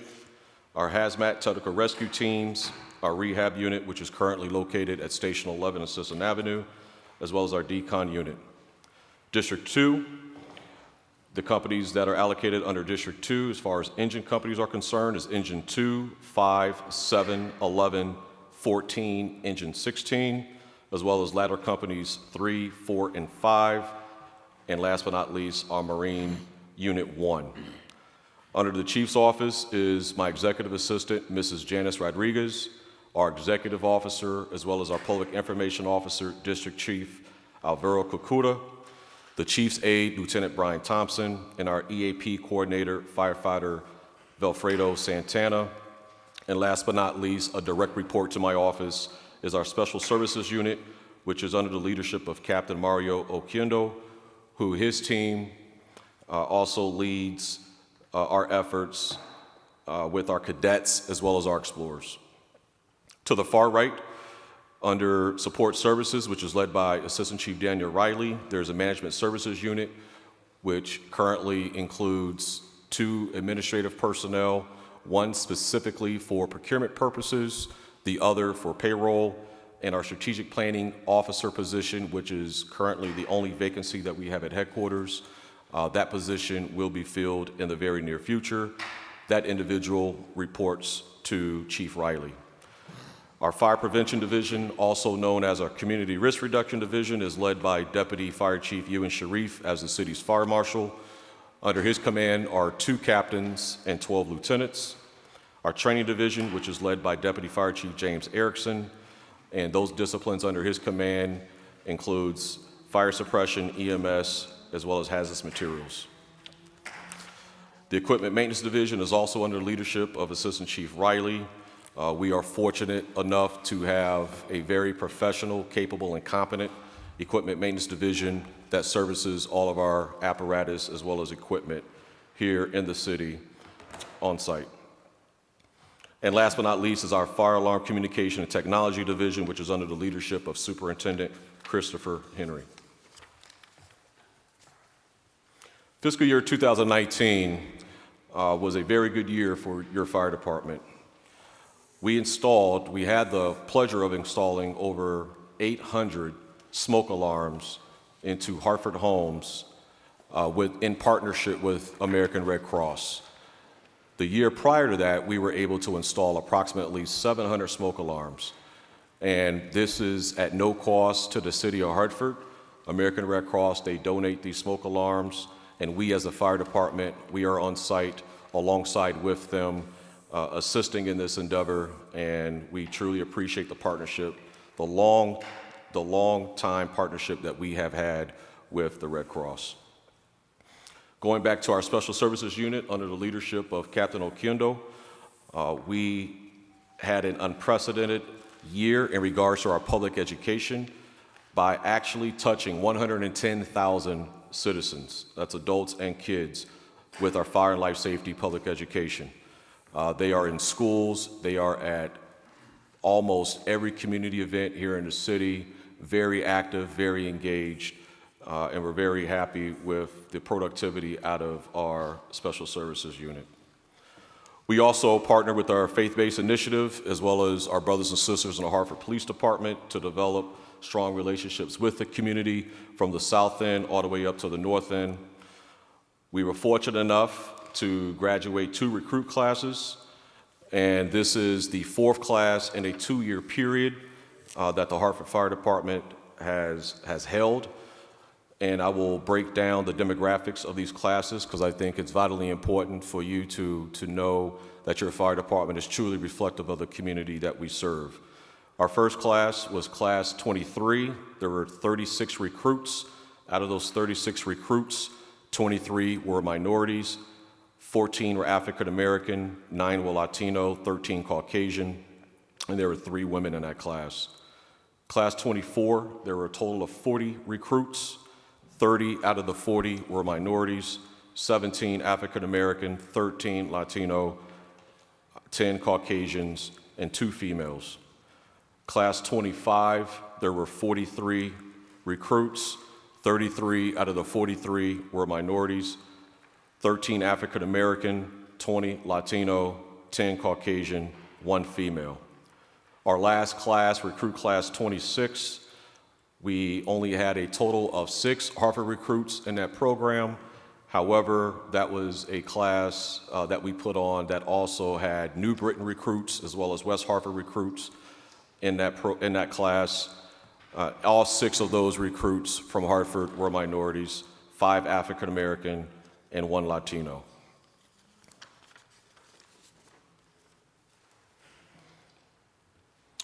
Another highlight for 2019, we were able to procure new extrication equipment. This extrication equipment is also known as the Jaws of Life. The equipment that we had on Tactical Unit 1, our heavy rescue, was literally 20, 25 years old. We bought 2 different sets for the heavy rescue. One has the hydraulic lines, the other were battery operated. and we were fortunate enough to be able to procure these much-needed new tools for the heavy rescue. Within a week of us procuring the new battery-operated tools, they went to use off an embankment on I-91 from a motor vehicle accident where there were persons trapped, and they were able to take these portable spreaders and cutters and get access to the vehicle and safely get the citizens out of the car. We also were able to, for the first time in quite some time, make significant progress on holding those accountable who intentionally start fires in this city. Through the partnership with the Hartford Police Department and the State Fire Marshal's Office, we were able to make approximately 6 arson arrests, which is more than the city has seen in the last 5 years combined. So we certainly are appreciative of the relationship that we have with the Major Crimes Unit, Hartford Police Department, and the hard work of the men and women in the Fire Marshal's Office. We also were able to put into service, or we're about to put into service, our new Motorola radios from the federal grant that we received from FEMA to the tune of $1 million. These radios will be able to be utilized on the state radio system, which we are currently pursuing through working with ES&T under the leadership of Ms. Webster, our director, and not only just getting the new portable and mobile radios, we also were able to procure new accountability software, which is going to improve safety on the fire ground for our members. Our professional development program, which has been funded for the last 2 fiscal years, and we are grateful for the opportunity for it to be funded for a 3rd consecutive fiscal year. We were able to get 420 certifications out of those funds that were allocated. Because of the number of firefighters that retired due to the contract dispute in 2016, that was the necessity for us to put on 4 recruit classes and hire 125 new members. And so for us, when we look at competency, if a man or a woman is competent enough to execute their duties and responsibilities as a professional Hartford firefighter, we look at 3 things. We look at training, education, and experience. We lost a lot of experience with the retirees. However, we are making up for that with training with the current members that we have on the department, which half of our members in operations have 2 years of experience or less. We're also going to be pursuing international accreditation. Currently, there are only 266 accredited fire departments in the world. There are none in the state of Connecticut. 11% of the U.S. population is protected by an accredited agency. And as a Class 1 organization, as Councilman Clark pointed out, we are the oldest Class 1 fire department in all of New England. We first earned that designation February 1st, 1991. And out of all of the 266 accredited agencies, only 74 of those departments are Class 1. And there's 10 categories that we are going to be going through with our self-assessment prior to us becoming internationally accredited, which we hope that will occur March of 2020. Those 10 categories are government and administration, assessment and planning, goals and objectives, financial resources, programs, physical resources, human resources, training and competency, essential resources, and external systems and relationship programs. And so we will have our site visit in October of this year and go before the commission in Florida in the spring of 2020. Last year, we saw our busiest year in our 155 years of existence for calls for service. We ran for over 31,000 calls, which made us the busiest fire department in the state of Connecticut. In 2017, we responded to 29,000 calls for service. 2016, we responded to 27,000 calls for service. We were also able to procure new personal protective equipment extractors for the men and women of the fire department. After a fire, there are obviously carcinogens that exist on the men and women's gear. These extractors pull those carcinogens out, clean them appropriately, And it's unfortunate, but a realization that we have to deal with on a daily basis that 44% of firefighters are most likely to get cancer upon their retirement. And so the Hartford Fire Department is doing any and everything that we can to protect our members from this horrible disease. We also, for the first time, now have a total of 4 members on the state urban search and rescue team. That's very important to us as the capital city of this state. And I just received an application today from one of our members who has been on the job for roughly 2 years, who will be applying to get onto the state USAR team, and hopefully he will be accepted. Moving on to strategic initiatives, starting off with employee engagement. We try to ensure that everyone within the department understands that their feedback, their input is valued, and we would like for them to forward us any ideas that they may have. So in the name of being inclusive, we have established an apparatus committee. We already have a health and safety committee. And next, we will be looking to establish a strategic planning committee, which will include representation from all ranks of the fire department, and it will be a diverse group reflective of the organization. We will continue to implement and have our monthly fire stat meetings, which is our performance management metrics. This allows us to address problems before they become crisis. Public education and community engagement is a high priority.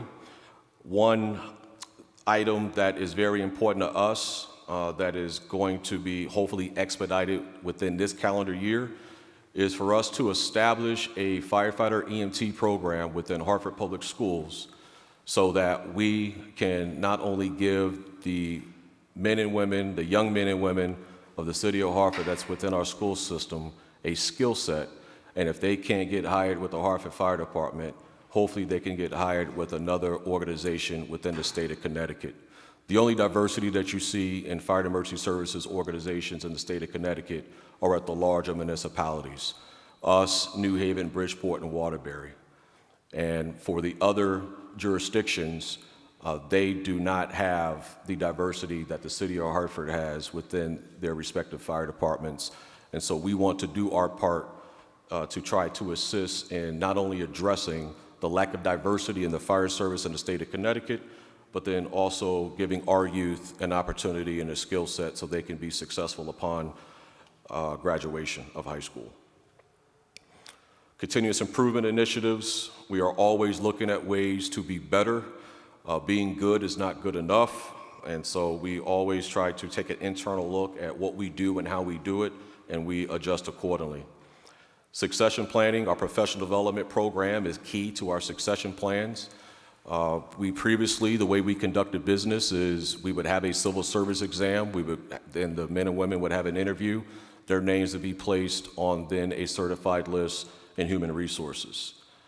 So what we're trying to do with our professional development program, or PDP as we call it, is to ensure that the men and women have the proper tools that they need to be successful prior to being promoted.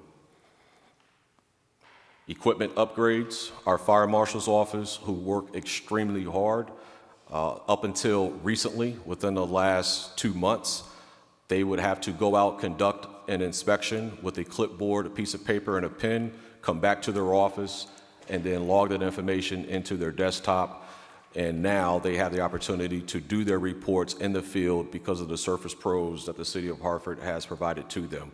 So we're looking at ways to not only upgrade current systems that we have, but also give men and women the tools and the resources that they need to be more efficient and more effective. Accountability is very important.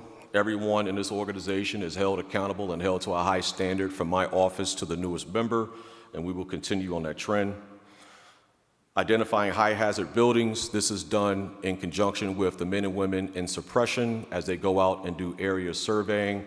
It's another way of saying pre-fire planning as they go out to 3-family homes and above, commercial properties, mixed occupancy properties. And if there's any hazards identified, that information is relayed to the fire marshal's office, If it is a structure that is deemed external or defensive operations only, that building is then placarded so none of our members will be unnecessarily exposed to any risk. Professional development, again, we will continue on with the success that we have obtained from our professional development program. We already have 3 classes that have already been started this calendar year, and we have another 5 that are scheduled. Quality assurance, that speaks to our fire stat program, reverting back to our fire stat program. Quality assurance, quality control comes hand in hand with those performance management metrics. Training, our training division for the first time in years is now fully staffed with the full complement of lieutenants, captains, and the chief of training. So we are going to try to do more hands-on training this calendar year.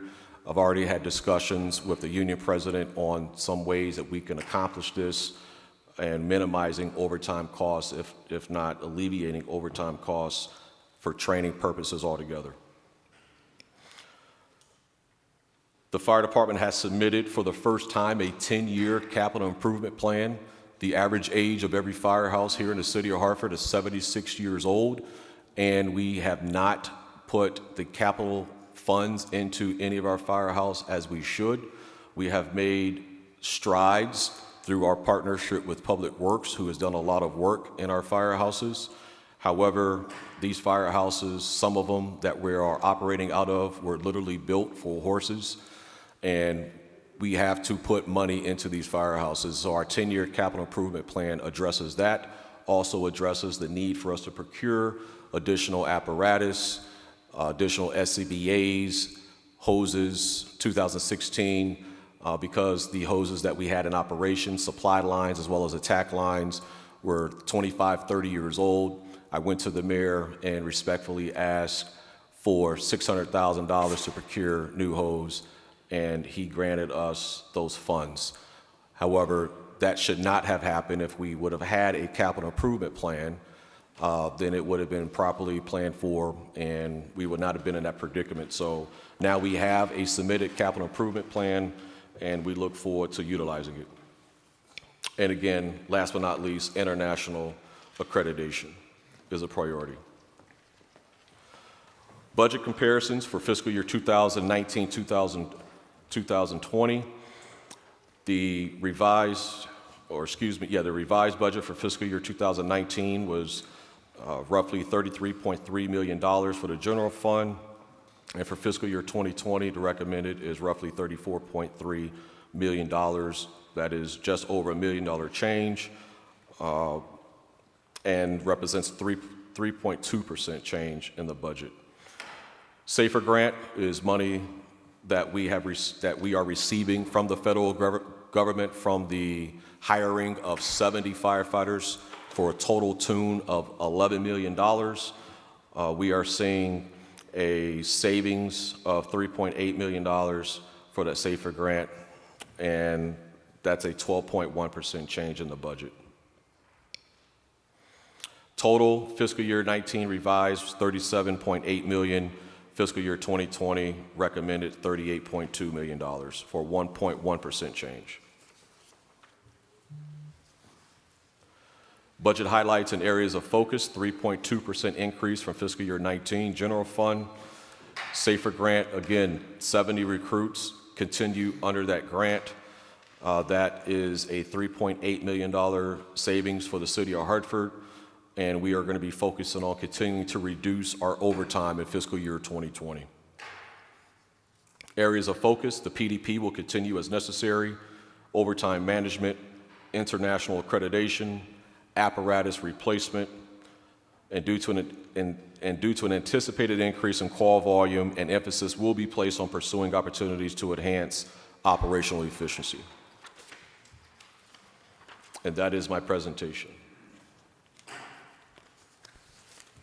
Thank you, Chief. Do you and your team have the questions that were submitted by the council office? Yes, sir. Were any of those questions that were answered in your presentation to us? No, sir. Okay, you may proceed. First question: How many sworn firefighters are not actually fighting fires? An example, special services unit, fire marshal, inspectors, district captains, etc. We have a total of 30 sworn members that are assigned to support services and do not actively participate in firefighting. 15 members are in the fire marshal's office, 8 members are in the training division, 3 members are in special services unit, and 4 members are in the executive office. Next question, what are your highest volume houses and lowest? South Green Station, which houses Engine 1 and Ladder 6, continues to be the busiest companies in their respective classification. And Engine 1 ran for 5,152 calls for service. Ladder 6 ran for 2,845 calls for service. The Kevin L. Bell Fire Station in the North End, Blue Hills, Station 16, has the fewest number of calls for service, which is 1,299. The second company in regards to call volume, in regards to lowest call volume 2018 was Station 9, New Britain Ave, for 1,593 calls for service. Next question, has there been any movement on the idea of bringing EMS under the fire department so we can get compensated for being first responders? As I've mentioned previously, there is not much money to be made in ALS transport. I do, however, recommend that we provide advanced life support, paramedicine to our citizens for the simple fact of East Hartford Fire Department. They were the first organization in the state of Connecticut to provide ALS, and that was in 1971. The newest fire department in the state of Connecticut to provide ALS or paramedic service is West Hartford. And as a capital city, we are right in between the two. We respond on scene to medical emergencies 90 to 95% of the time faster than our private ambulance partners. And we value the relationship that we have with our private ambulance partners. That is not a knock or derogatory dig towards them. It's just the City of Hartford Fire Department, if given the opportunity, would be able to continue to provide excellent service in the form of EMS, and we are hopefully looking forward to having that opportunity. The business EMS plan study that I promised is complete. It is on the desk of the Chief Operating Officer, Chief of Staff. It will be reviewed by the Mayor's Office, and it is a 30-page comprehensive document, and we will be looking at those opportunities in the future, having those discussions. But I do recommend, as a professional, that the City of Hartford, particularly the Hartford Fire Department, has the capability, whether we transport or not, to provide ALS services to our citizens. Next question, where are we with retirements and the net gain of new fire classes in order to maintain level services? 4 recruit classes, a total of 125 personnel have been added to the department, which brings our manning to our staffing to 316 members within our suppression division. The department is required through the awarded SAFER grant to have a minimum of 312 firefighters in operations. Due to contractual negotiations, 2020 presents the department with the potential for up to 51 retirements. In the event that a majority of those members do retire, a recruit class equivalent to the number of retirees would be necessary to maintain service levels. Next question, are there any vacancies you plan to fill for non-firefighters? If this budget is approved, the department would be adding 2 additional mechanics to the equipment maintenance division. The justification for that is the cost that we are spending in overtime for the equipment maintenance division will be offset by hiring these 2 additional technicians. And that is reflective of the age of our fleet and the amount of work that has to be done by the limited number of technicians that we have at the shop. Next question, what are we tracking for overtime spend versus what we adopted in this current year's 2019 budget? The department adopted a $4.47 million overtime cost for fiscal year 19. Currently, we are tracking to spend approximately $4.4 million. What is the one thing you wish was included in this budget that is not? More funding for additional personnel, equipment, and new fire stations, the renovation of existing fire stations. I did not ask for additional firefighters in this year's budget. As far as firefighters riding apparatus, we found it more prudent to assess our disposition and make a determination at the end of this fiscal year if we would make a request for an additional class. Next question, what policy recommendations do you have for council that could help you do your job more effectively? The establishment of a personnel accountability review board that can assist with hearing employee grievances, complaints for fact-finding purposes. This would include, but not be limited to, any allegations of sexual harassment, harassment in general, discrimination, which includes sexual orientation, religious preferences, age, etc., and hostile work environment, particularly if corrective action may lead to suspension without pay or termination. Anyone can make any allegation as an employee right. However, it is vitally important to vet the said complaints appropriately and document facts and the truth of the matter as civil servants and public employees. The board should be impartial and protect the employee rights of all parties involved, including the accused. Next question. Can you please explain the increased budget for the training line item? What topics are covered in training? There is no increase to the training line item this year. An increase was given in previous years to accommodate the lack of funding necessary to provide our personnel with the proper level of training. Additionally, the department experienced an unprecedented loss of personnel and their respective experience. The training component of the Hartford Fire Department has become the backbone to make up for that loss. The current inexperience must be addressed, and training is a logical solution. The topics that are covered are hazardous materials, technical rescue, emergency medical services, fire instructor, fire safety officer, all driver disciplines, confined space, CPR, leadership, management, accountability, fire behavior, inspections, fire safety, into the command system training, and elevator rescue technician. Last question. What specifically are you updating in your policies and procedures, which is included in the first bullet in the strategic plan initiatives? The department has policies and procedures that require periodic review and updating. Technology changes within the structure of the department, efforts to be more efficient are some reasons this is necessary. And as I mentioned earlier, the strategic planning committee, that will be one of the functions that strategic planning committee will have, is to assist with the reviewing of policies, procedures, and department directives. And those were all of the questions, Mr. Councilman. Thank you, sir. Very thorough, as always. I just have a couple of questions, and I'll open it up to my council colleagues. You mentioned in the Q&A that you put in your budget 2 mechanics to the equipment and maintenance division. Do you have any more vacant positions you're looking to fill? We do have some vacancies in operations. We do also have current lists for those vacancies. We intend to hire or promote for those positions.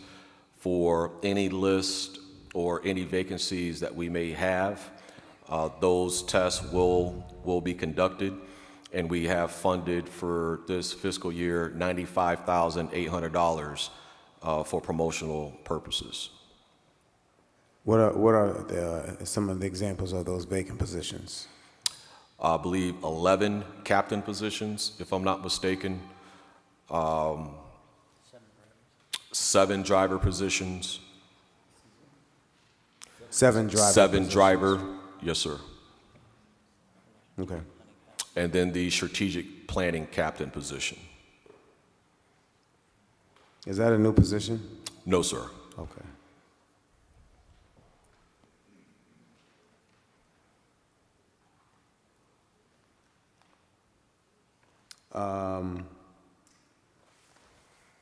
And all of those positions that you just named are union?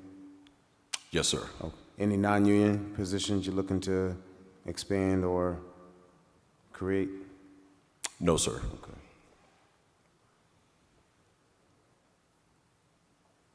Okay. What have you done? How have you gone about trying to mitigate overtime? Saying no. So in one instance, Mr. Councilman, for our professional development program, when we first established it, we were paying firefighters overtime on their days off if they were attending class. President Diaz has been informed that practice is going to cease, and it has ceased. And we will continue to pay for the classes. If a member is on duty working and they have to go to the state or wherever the class is being held, we will cover their spot. However, if they are off duty, they will not be paid overtime if they are off duty. So we anticipate a significant amount of savings just with that one practice alone. We do have minimum staffing requirements. We are required to have 72 firefighters on duty every single day.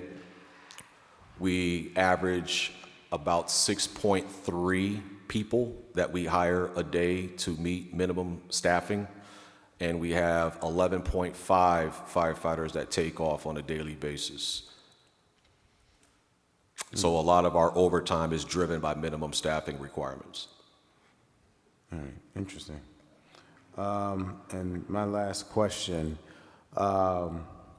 regarding professional development, how many of those are in the upper echelon of the fire department, so captains and deputy chiefs and above? It's spread out fairly equally. We have our district chiefs, which are the incident commanders on the fire ground or during emergencies. We had one individual, particularly, one thing that we did not do previously is allow members of this department to go to the State Fire Academy and the city sponsor him or her, or go to the National Fire Academy and the department sponsor him or her. We've had District Chief Ian Tenney recently went to Texas A&M University that was fully funded by a federal grant. He attended a incident command system class there. Assistant Chief Rodney Barco went to the same program a month later.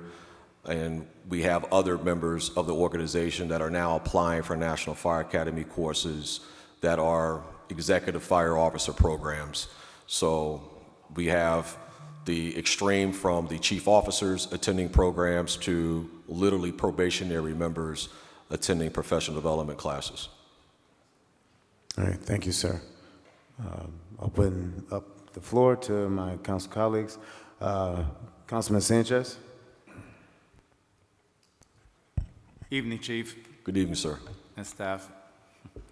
Just one question. I know there was a report out there, and as far as the the overall fire department in Hartford, and there were some recommendations.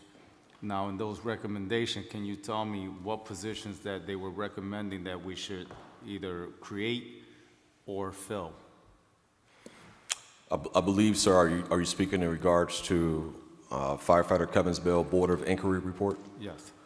There were the recommendations for additional staffing in that report included tour commander positions. Currently, our organizational structure, as you saw on the previous slide, was the District 1, District 2. District 1 acts as the tour commander. However, the tour commander or District 2 also has to attend special event meetings. They have to make sure that the staffing is appropriate, that they have enough men and women on each apparatus. And the addition of the tour commander is going to alleviate some of those duties and responsibilities. So we asked for, and the mayor has funded, 4 tour commander positions, which the district chiefs have 2 cross bugles. Other jurisdictions refer to them as battalion chiefs. These tour commanders will be 3 bugle chiefs, and they will not have a driver, but they will be a bona fide tour commander. So that was one recommendation in a report. We asked for it, and the mayor granted it based off of the recommendations of the Board of Inquiry. Another position that was recommended in that Board of Inquiry report was an assistant chief of professional standards to assist with department policy, professionalism in general, accountability, investigations, etc. That was the other position that was recommended, which is a non-union member position. Non-union. And so right now, we have the tour commander that was recommended, or we need one more? No, we have, so we would require 4 additional tour commanders, 4 deputy fire chiefs, and that is in this budget. Those are new positions that are in this budget. They are in the budget? Yes, sir. Okay. And is the AC professional also? No, sir. No. Will you be including that in the following budget, the AC? In next year's budget? Yes. I will be requesting it in next year's budget, yes, sir. Okay. But we do have the tour commander now? Yes, sir. Okay, thank you. It's just a follow-up to the tour commander. So currently, under the organizational chart, you have District 1 and District 2, so those are deputy chiefs already. They're district chiefs, but sometimes they refer to themselves as deputies, but yes, sir. Okay, so just walk us through. The deputy chiefs have a driver, correct? Yes, sir. District 1, District 2, they both have drivers. They Okay. call them, they're called district chief aides. Okay. And those are, you're in the union up to the point where you are a deputy chief. Yes, sir. All right. And so these tour commanders, which will be deputy chief, Yes, sir. this will be non-union or union position? They will be union positions. They're union position. Okay.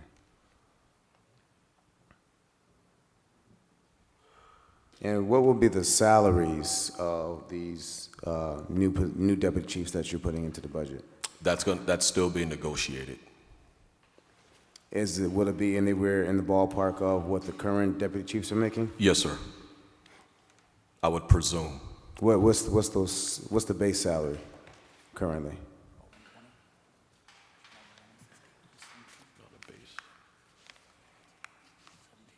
Approximately 115,000.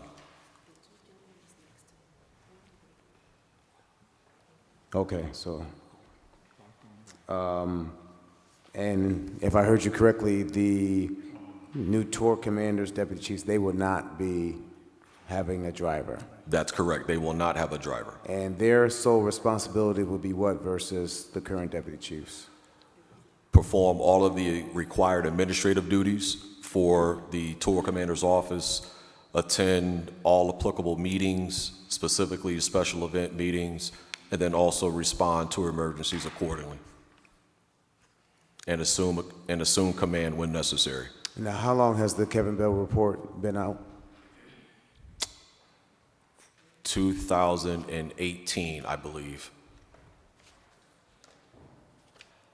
No, Now- I'm sorry, excuse me, 2017. 17. Now, based upon the report, and the recommendation of the additional positions, is this model something modeled after some of the other big cities, such as New Haven, Bridgeport, and Waterbury, or would this be something new that the city of Hartford is trying to create? Yes, sir. That's one reason why I proposed the tour commanders, is because it is in line with industry best practices. New Haven has the same model. Bridgeport, they have a 24-hour senior officer who is the safety officer. They added that position after they had a line of duty death themselves. And that was roughly 2 years ago. And they saw the need to have a 24-hour safety officer. So the tour commander is going to help alleviate the current duties and responsibilities that District 1 and District 2 have, because they are certainly task saturated. So this, the addition of these tour commanders is in line with industry best practices. It's not going to be anything unique to the city of Hartford. And they'll be located at the public safety complex? Yes, sir, in the daytime, and they will be sleeping at a firehouse. We still haven't figured that part out yet. Okay. So they're the 24-hour? Yes, sir, they work a 24-hour shift. How would that work? I'm just curious. How would it work? Yeah. So they'll be at the complex 7 to 5, go to the firehouse, whichever, and we have discussed Station 7 is where the tour commander most likely will end up on Clark Street. And so they would be at headquarters during the day and be at Station 7 tentatively, right now, Station 7 in the evening until they get off. Okay, and my last question, because I think my colleagues want to chip in here. I see, you make me forget my question.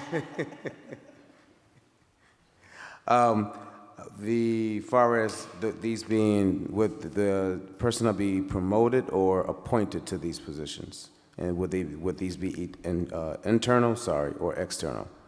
They would be, it is a promoted position.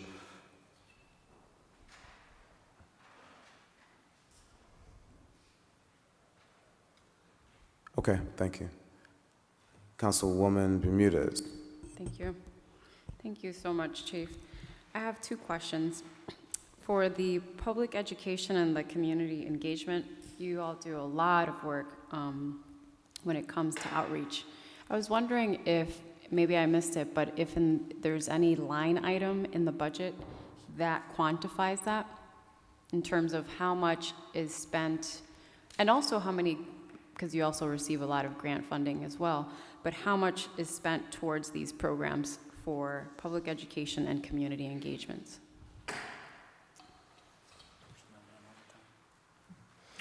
We do, the line item for SSU, non-personnel, it's not a large number. I can get that exact number for you. We use those funds for special services to buy all of their public education material, coloring books, handouts, booklets, et cetera. Actually, we are in the process of, with our new fire safety comic book, which we received a $10,000 grant from the Hartford Insurance Company. We have created a character called Hartford Henry, and we are actually getting a mascot made that's going to be Hartford Henry. So that's great. Nice. That's excellent. So we're looking forward to having the press event for that and introducing Hartford Henry and the comic books to the Hartford Public School kids from 1st to 4th grade. But I believe SSU line item is $25,000, roughly. Okay. All right, thank you. And then the last question that I have, this one is to follow up on a question that was asked by council, and you read the answer.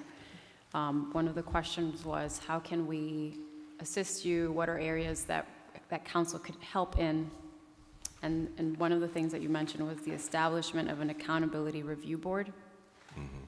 And so I'm wondering if there is another fire department that has something similar in place in Connecticut or in the New England area, and what has that cost been incurred to that municipality? I can get that information for you, ma'am. I'm not certain of any departments in the state of Connecticut that have it, but the Personnel Accountability Review Board, I'm not sure if they call it exactly that at Los Angeles Fire Department, but they have basically a discipline review board in the Los Angeles Fire Department, which is very helpful. And so I can get that information and forward that to you for other organizations that have something similar to what I'm proposing. Okay. The closest thing that I can compare it to, although it's different, because when we're dealing with the police department side, it's, things are different. But in terms of a comparable, civilian police, the Civilian Review Board has between $60,000 to $80,000 allotted to it for outside investigations to be done. But again, that's more for civilian complaints. And so, I think that number, or whatever that is, the equivalent would be good to have for that figure. Okay. Thank you. Councilwoman Rosado?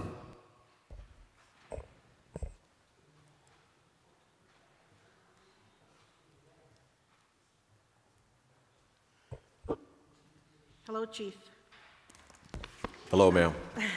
So I have a couple of questions. On page 4 for the 2019 highlights, where it states here in 2 years' time, 125 new members have been added to the department, within 9 being African American or Latino, and 6 out of them are women. 90 being, looking at that number, would you know off the top of your head how many are African American and how many are Latinos? 49 African American, 43 Latino, if I'm not mistaken. Okay. And then my second question is, God forbid we had a situation like 9/11 with the firefighters that have retired. Would you say, in your opinion, that the Hartford Fire Department is ready to would be ready to take a task on like that? Are you guys prepared? Or is it, in your opinion, that you would need X, Y amount of dollars for training to deal with a disaster like that?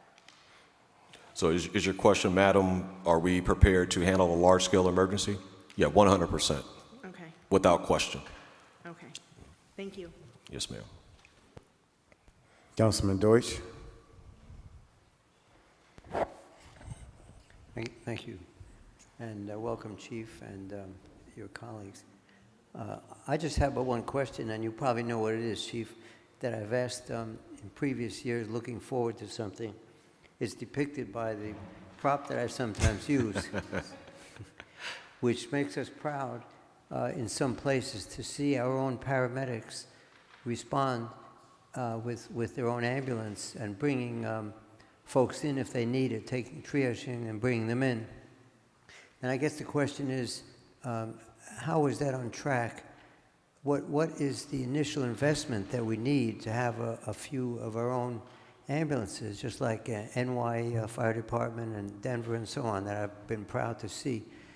And then what will be the revenue after the initiation period? What will be the revenue that the city will gain by keeping the expenditure for ambulance transport within the city instead of going to AMR? And how soon do those contracts end? You know all the questions. So I'm looking forward to having a revenue and a pride in our own department with a response like this. Yes, sir. And pardon me for not bringing the actual EMS plan because it has not had an opportunity to be reviewed by the executive branch yet. But the numbers that we ran, as I projected, I projected it will cost us roughly $6 million. The number came in at $8 million.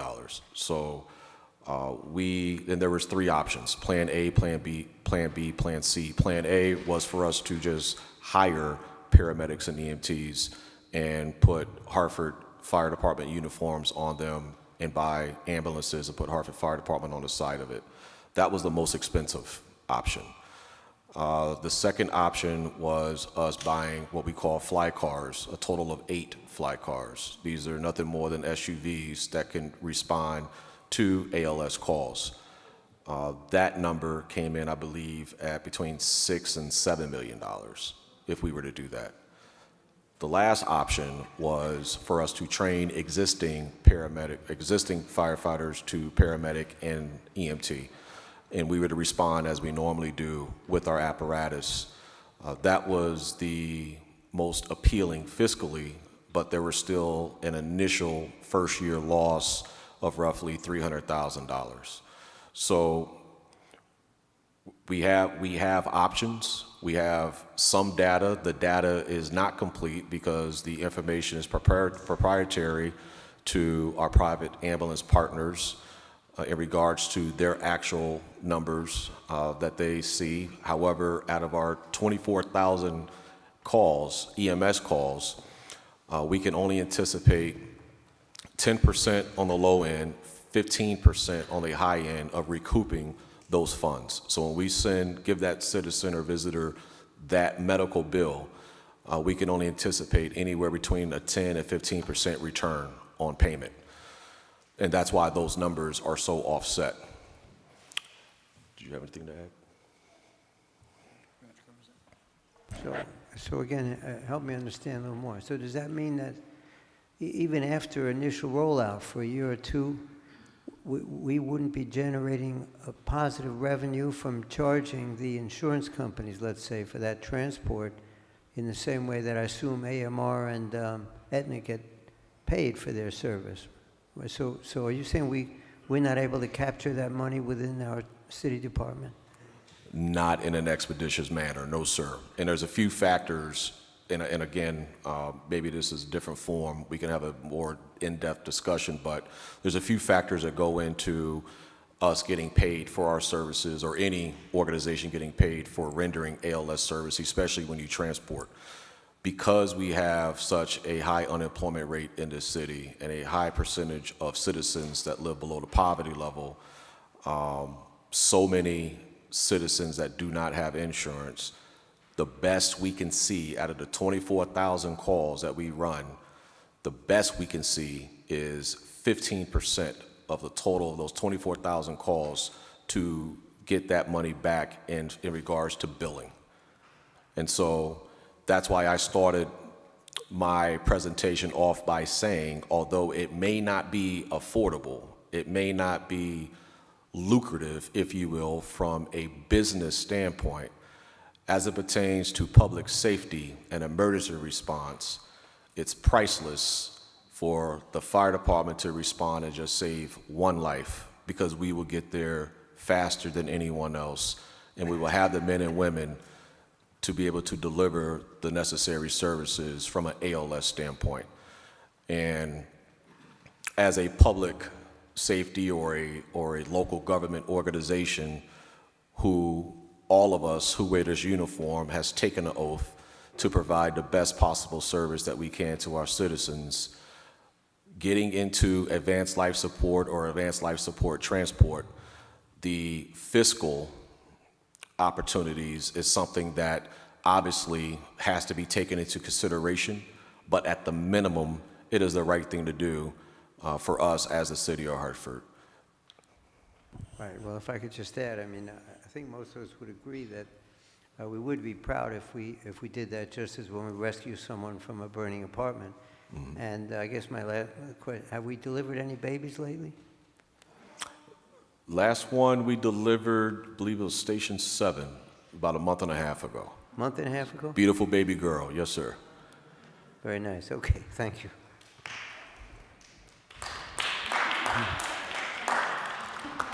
Councilman Gale. Yes, thank you, and good evening, Chief. Good evening, sir. What's the update on the Pearl Street Firehouse? On the what? I'm sorry, sir. Pearl Street.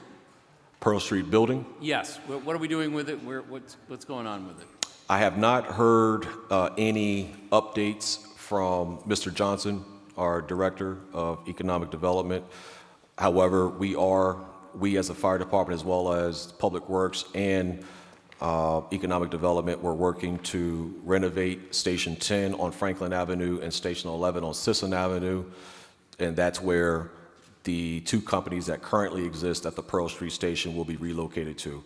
The TAC unit will go to Sisson Avenue, and District 1 will go to Station 10. In regards to the sale of 275 Pearl Street or the development of 275 Pearl Street, I do not have any new information on that. Well, Mr. Johnson, I think, is going to be sitting in that seat at some point quite soon, so we can ask him. Going back to your original presentation, you indicated that the calls for service have jumped by 2,000 each year, 2016 to 2017, then another 2,000 to 2018. To what do you attribute this, I would say, fairly dramatic increase in the number of calls for service? The population in Hartford certainly hasn't grown dramatically. So what factors are going into this as best as you can tell? So we have a community risk assessment tool that we utilize that looks or uses open source data. And if I'm not mistaken, I believe I sent that link to the council roughly maybe 7-8 months ago. And I can resend that link. But on this community risk assessment tool that we utilize, it looks at all factors. It takes into consideration air quality. It takes into consideration unemployment.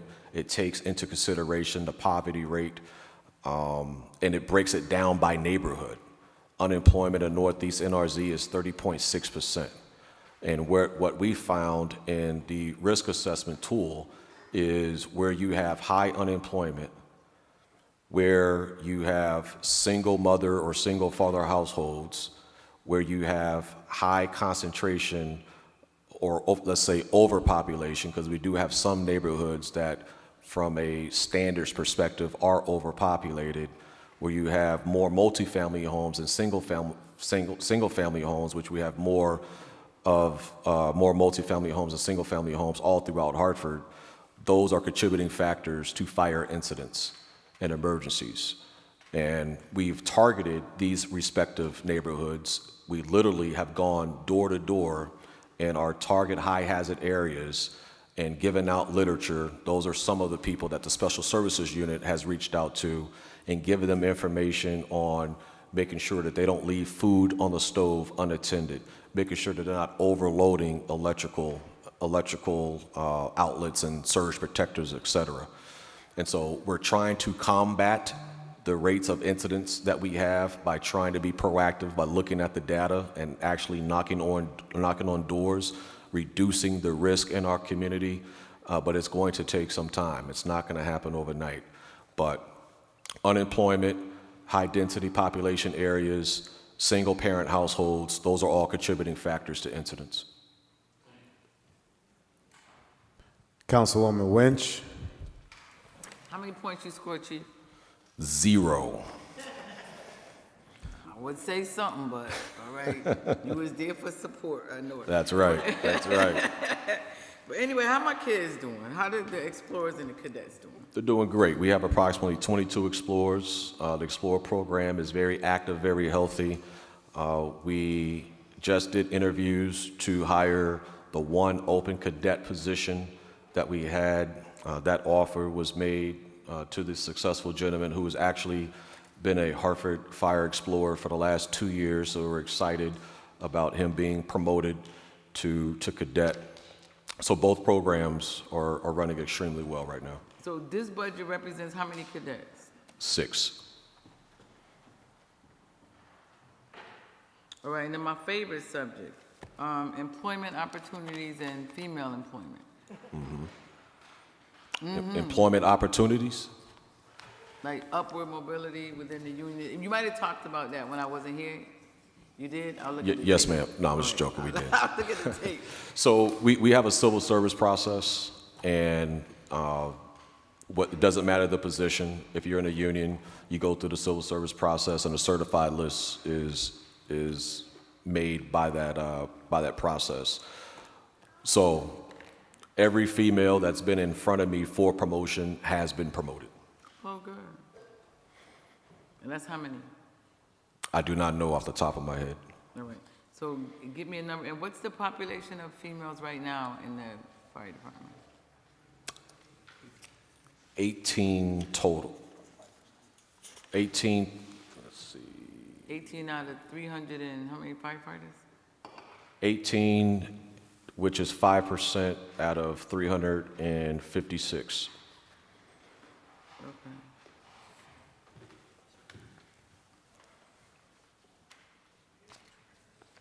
And none in the leadership staff? Ma'am? No females in the leadership staff? No female assistant chief, no. I'm good. Thank you, Chief. That concludes your budget presentation. Yes, sir. Just as a matter of clarification, sir, so I believe the Board of Inquiry report, I believe it was completed 2015. 2015. Yes, sir. That was under the previous council. Correct. Yes, Okay. sir. And, before you go, if we do not implement the recommendations, was there any type of penalty or anything that was said that would be applied to the city of Hartford? If we didn't implement what, I'm sorry? Their recommendations from the Board of Inquiry? No, it just, I presented the case to Mayor Bronin. He understands the significance of it, and he believed in going forward with the recommendation, even though it could have been done previously. Okay, and have you identified anybody in mind for these District 8 positions that are being recommended? For the tour commander For the positions? tour commander, sorry, yes. Yes, sir. We haven't had, so there still has to be discussions to formulate the process and how those positions are going to be filled. So I have not taken into consideration any candidates for that position. Okay, thank you, sir. Yes, sir. All Thank you. right. Next up, we will have in our last department for the night, the Department of Public Works.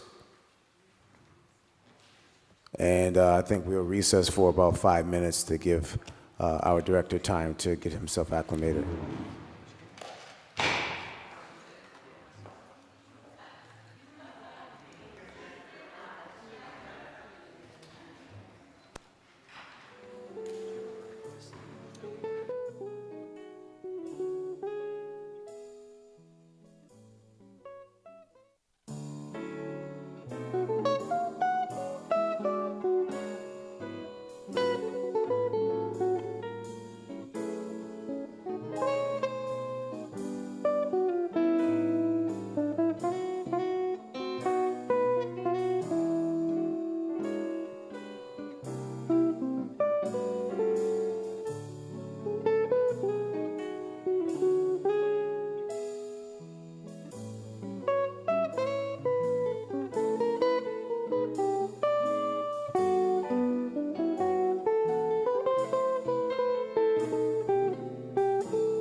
Good evening.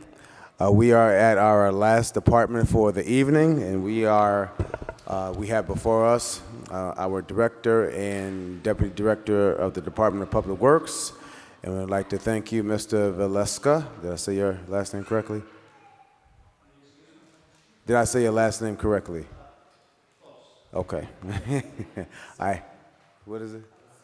Vaselka. Okay, we have Director Vaselka here, and thank you for coming, and please proceed.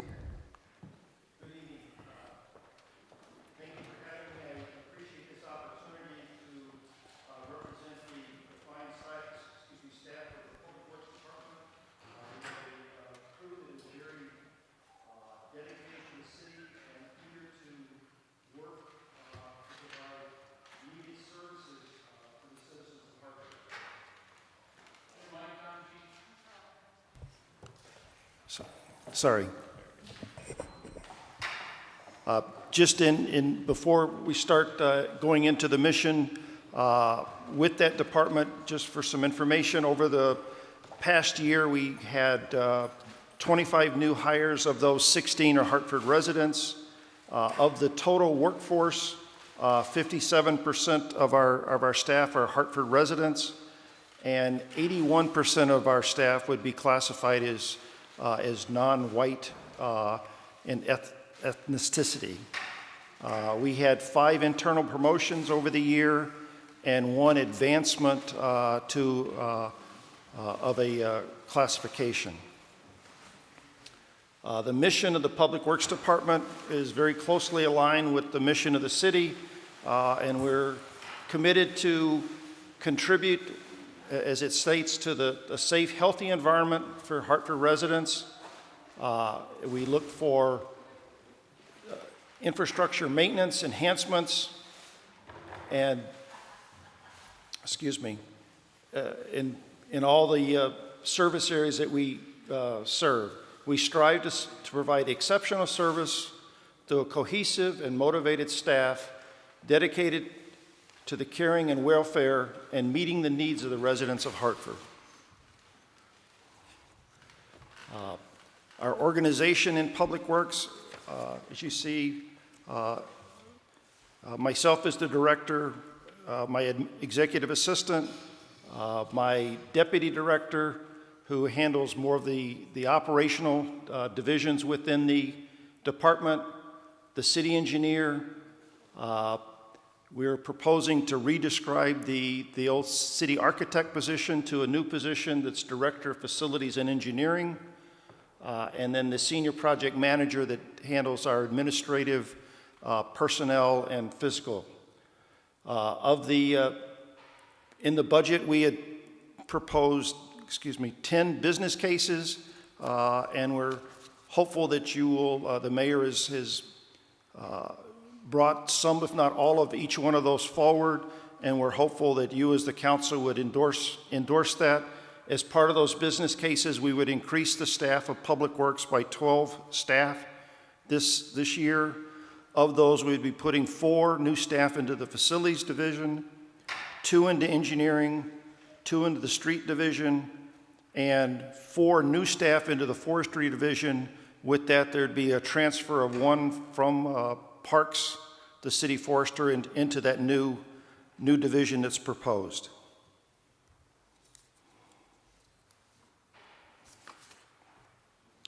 Going through some of the highlights of 2019, from a facility standpoint, we're completing within this month the City Hall emergency lighting and fire alarm system upgrades, which brings the City Hall up into compliance with current life safety codes. We did work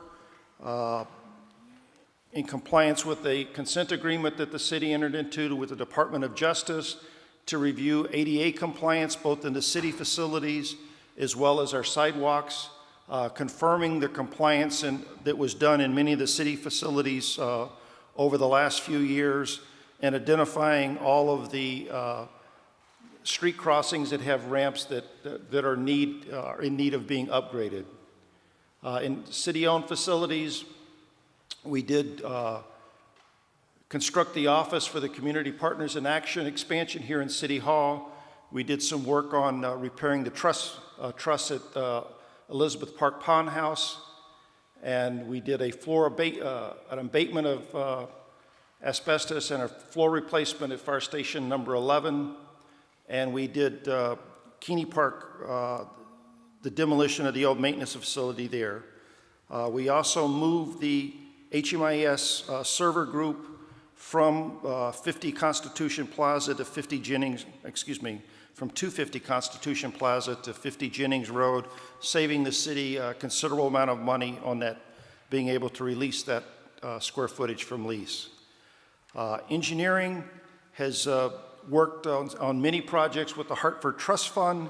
8 of those have completed design and are starting into construction. There'll be quite a bit of work that's already started and will be going on in the city. We're doing sidewalks in several of the parks. There's several playscape projects that are either complete replacement or upgrade of those playscapes. Several of those are complete. We're redoing the tennis courts at Goodwin Park. We did at Pope Park the Little League fields renovation. We're doing at Goodwin Park the golf clubhouse, a renovation of those bathrooms, moving them from the outside into the center of that building. We've done doing basketball court upgrades in several parks. At the spray pads in some of the athletic fields, we've done an enhancement so that we can control the watering on those sites electronically. And we did finishing up one of the last security camera projects at Highland Park. During the year, we have completed 5 other projects, one being the ADA improvements to the Ebony Horsewomen's facility, work on the gates and the fence at Keeney Park, an electrical upgrade at Goodwin Park, the South Green Park lighting project, as well as security cameras in several other parks. For environmental compliance, we've done 5 projects to remove underground storage tanks and bring them above ground. Of that, 2 of the tanks were at 50 Jennings Road, 2 of them were at Goodwin Park, and the other was at Fire Station 11. Excuse me, Fire Station 2. We also provide support to the Board of Education on their major construction projects, the Sand School roof replacement, Weaver High School renovation, the MLK campus renovation, and we're working on the BOE, Board of Education relocation to Buckley.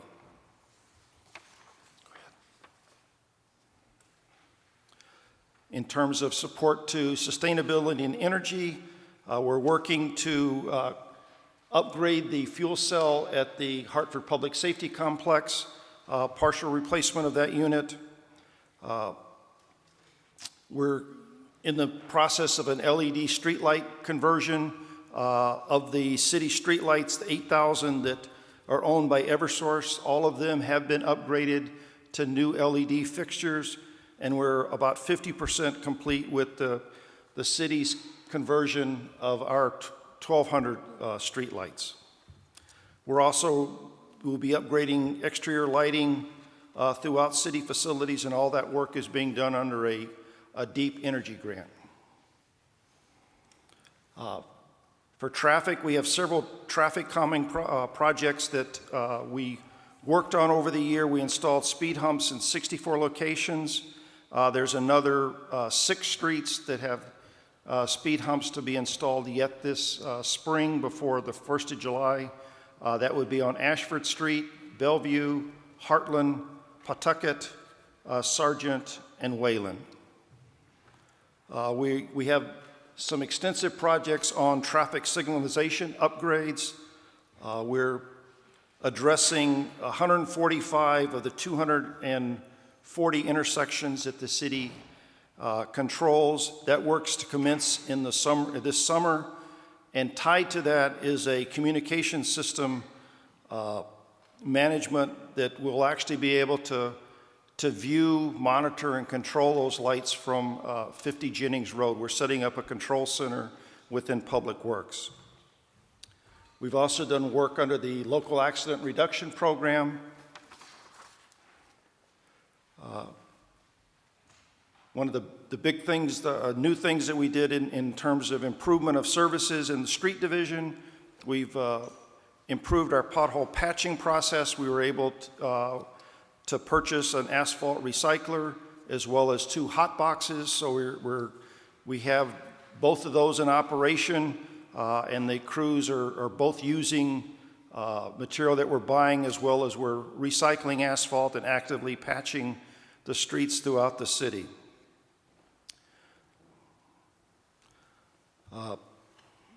We've also looked at and redid our plan for street sweeping throughout the city to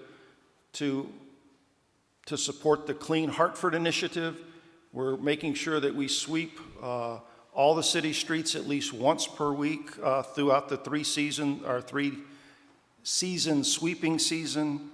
And with that, we're working with to identify the major avenues, and hopefully we plan to post those for at least one night each week from midnight to 6, so that we'll be able to sweep curb to curb on the major avenues throughout the city. Through our winter operations this year, we had 12 snow events, 3 of those with snow over 4 inches. But as you're well aware, the majority of our events, the other 9, were more of the sleet, freezing rain, with several of those occurring over a holiday period. So even though we didn't have a large number of events, we did use quite a bit of salt, and we did have extensive overtime costs because of the timing of those storms. In the fleet division, we've developed a comprehensive 10-year fleet replacement program that we hope to work with the city in implementing. We renegotiated gasoline and fuel pricing, resulted in a significant savings annually. The city also took and put plows on our LNG solid waste trucks, so that we use those during the larger snow events to help plow, increasing our snow fleet to 41 trucks. For waste and recycling, our bulky waste appointments, since the new program was implemented, we've done 5,245 scheduled appointments, and we've hired an additional solid waste and recycling inspector and some maintainer 3s to help us support that program. In support of again, trying to make sure that Hartford is clean, we're committed to making sure that bulky waste is not out at the curb more than 3 days. We have a program that is both tied to education and enforcement where necessary, so that if either bulky waste is seen or reported, we make sure that we collect it, we record whether it has been scheduled, and that if that individuals have had either their first or second free collection for that, and then if it is waste that they've had 2 free collections, we're taking action to give them notice, give them a 24-hour time period to remove that, and then we're collecting it after that, and both charging them for the collection as well as doing our citation powers.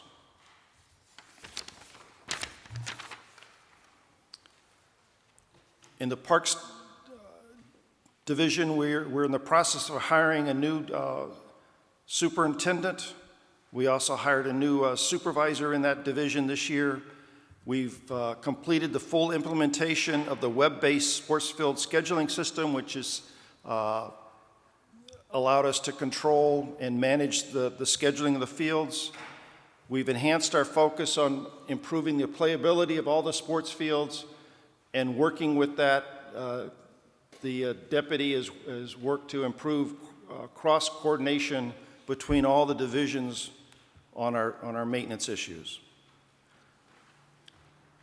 For our flood management system, we're in the process of implementing the system-wide improvement framework plan. That plan is required for us to maintain our active status with the Army Corps of Engineers. It was developed over a 5-year period, submitted to the Army Corps and approved. We're committed to doing all the action items within that plan, which allows the city to retain its insurance status for the residents. We've done several pump station improvements within the north and the south pump stations. And we've commenced design on the levee tow drain system and an impervious blanket that are critical to maintaining the structural integrity of that levee.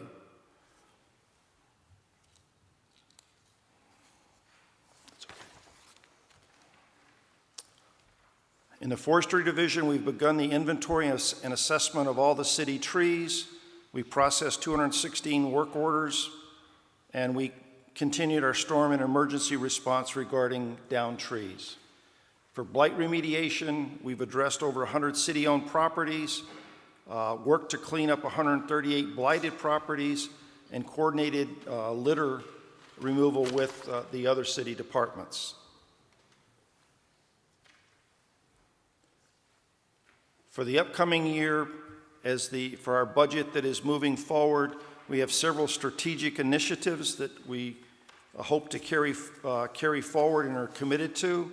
We want to enhance and expand the community outreach efforts to provide accurate and timely information regarding public works activities to all the residents. We have a very active presence on social media, as well as trying to get information out on the web and other outlets to make sure that the public is aware of what Public Works is doing and the services that we provide to them. We've developed a comprehensive municipal energy strategy with the focus on physical sustainability, environmental responsibility, and resiliency of that. We've are committed to incorporate complete streets and quality of life initiatives in all our roadway, park, and facility projects. We want to make sure that we include all of the users of the roadways in our projects, so that those that walk, those that bikes, we want to make sure that mass transit is accounted for in our projects. We work cooperatively with other city departments on efforts to reduce blight and enhance the quality of life for all residents. We're entering into a process of self-assessment, which is a review of all of our policies and procedures and service delivery methods.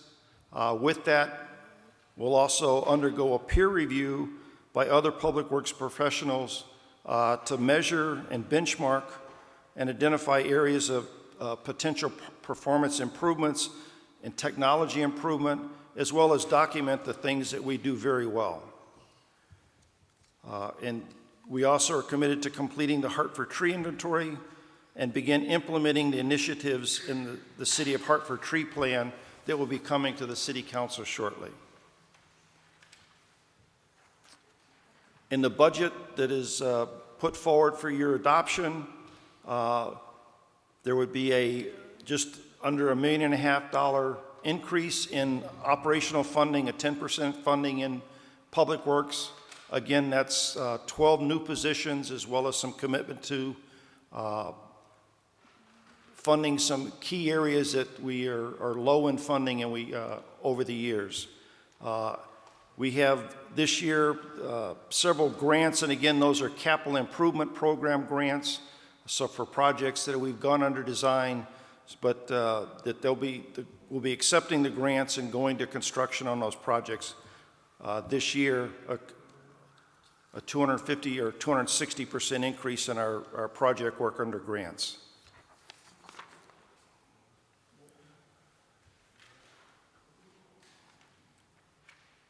Our budget highlights in areas of focus. Just going back, we are undergoing the comprehensive self-assessment. We plan to use the American Public Works Association as guidelines. We've recently conducted a self-assessment workshop guided by them with my senior staff and others to initiate that program. For inspection and engineering, the budget provides additional staff to assist in management and inspection of our city construction projects, which will allow us to track the utility road patches, potholes, as well as the residential sidewalk program. We have several projects related to the traffic signal program that I discussed earlier. We're committed to use some of the data that the city collected several years ago and enter into a pavement management program, employing those principles to plan and conduct major roadway maintenance on the city streets. Stating again, we're committed to increasing the integration of complete street concepts for bike, pedestrian, transit, and personal vehicles. For forestry, again, we're committed to complete the comprehensive inventory of our urban forests. We plan to use the results of our recently conducted survey of facilities to implement planning approaches to facility management. We are currently have two firms assessing both roofs and the condition of the city facilities so that we can develop a long-term plan for both maintenance and energy upgrades of those. We plan to continue a proactive approach to fleet management implementing our recently completed 10-year vehicle replacement plan. We also intend to devote resources and focus on quality of life initiatives within the city, blight remediation, litter control, bulky waste, illegal dumping, our street sweeping, and our road maintenance. With that, I would be open to questions, sir. Thank you, sir. Was your office provided a list of questions from the council office? Yes, we were. Okay, can you go through that? Well, before you read that, were any of the questions that were submitted to your office incorporated into your presentation? There were several that were touched on indirectly, not necessarily directly answered in the presentation. Okay, so just for the sake of time and for us not to be redundant, you can bypass those because I'm quite sure my colleagues have quite a bit of questions to ask you. So I will start off with a few myself.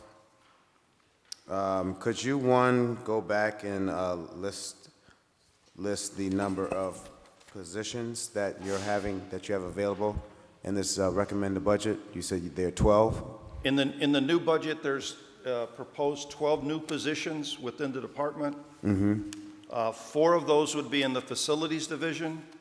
Those would be technical positions in the facilities division. 2 of those are in the street division.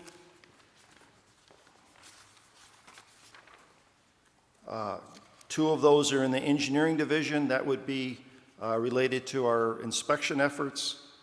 And 4 of the new positions are in the forestry division. And with that, there's a transfer of 1 individual from parks to forestry, the city forester, that in the end, that division would be 5 individuals.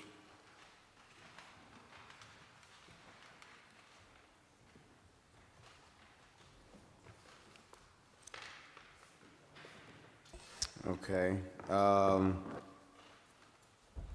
Can you describe to us the manpower that's currently within the sanitation division? I'm sorry, sir, say it again. Can you provide us the information regarding manpower? What type of manpower is in sanitation division?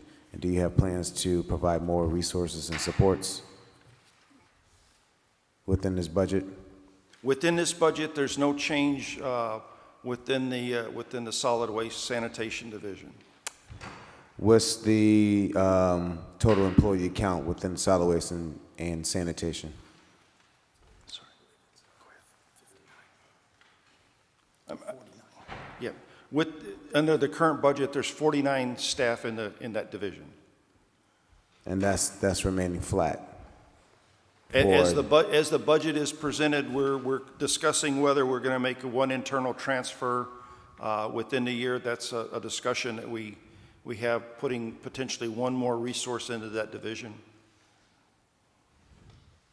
Okay.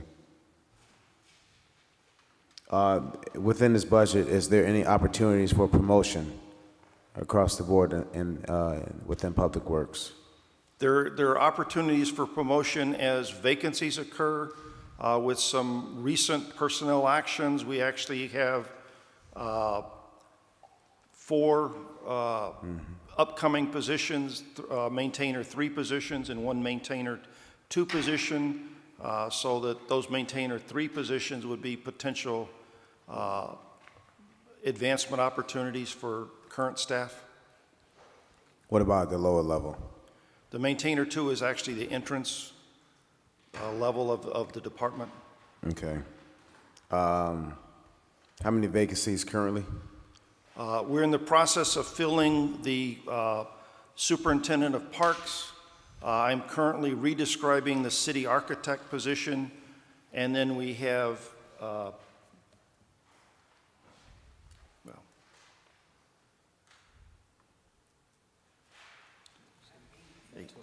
8 in total current vacancies that would come forward that are not related to the business case. And we're actively working to fill those as we can.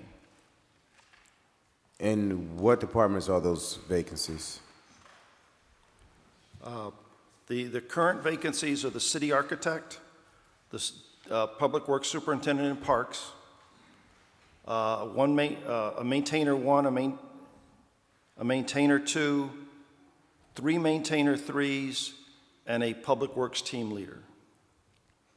Public Works team leader, that's for the blight, I'm tired, sorry. Blight remediation team? Yes, it is. All right. In the past, under various administrations in Public Works, always to help fill the gaps and also to provide supports to our solid waste and sanitation team, that they was factored into the budget 90-day temps. Is that in your within the recommended budget that is before us?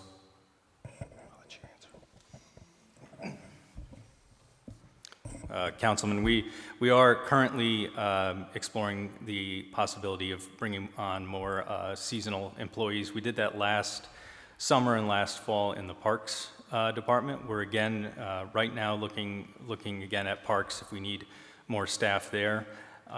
It is something I don't think we've discussed specifically for sanitation, but we are currently looking at bringing on some additional seasonal staff members wherever they may be needed. Okay. Regarding management, do you have a breakdown regarding the racial makeup? Sorry, sir? Regarding management within Public Works, do you have the racial breakdown regarding supervisors, et cetera? I do not have that with me tonight. We can provide that to you. Please do, thank you. And one last question. Within this budget, is there anything that you are prepared to submit or prepared to talk about regarding the changing of the culture and the climate to make it more fun to work in Public Works? Well, we are committed to dedicating opportunities for training and advancement within the department. We've done several things since I've started, but the greatest is actually looking at our self-assessment, looking at what we're doing and how we're doing it. With the part of it is to make the staff aware of of what the services they provide and actually develop some pride in the services they provide to the city and have them understand, that they're cared for. What about a boost in employee morale? Sir, I'm sorry. What about a boost in employee morale? Within this budget, what can you dedicate within this budget? Within this budget, we're doing several things as we have opportunities to advance. We're also providing opportunities for training. As we, in the fleet replacement, if we get new equipment, I mean, we're doing things to make working conditions as good as we can for the staff. And that's your definition of employee morale boost? Well, I think there's also a commitment from myself and the senior supervisors of Public Works to the staff.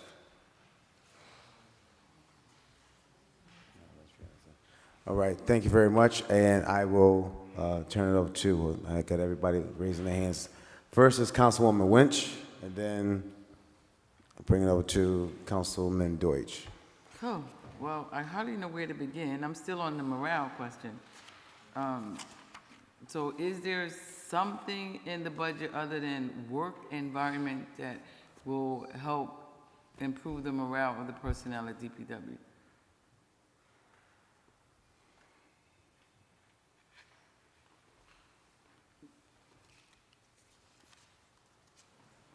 I'm not sure how to answer your question. I mean, the work that we do is hard. The work that we do is outside, and it's not fun to do, but it's a needed service to the city. We try to provide the tools. We try to make sure that the people know that they're cared for, and we provide them all the personal protective gear and things that we can do to make their job as safe and as comfortable as possible. But we do tasks that aren't fun to do. All right, so let me move on from that question. All right, so what about, I see that you said you're adding 4 positions in facility, 2 positions in streets, 2 in engineering, and 4 in forestry.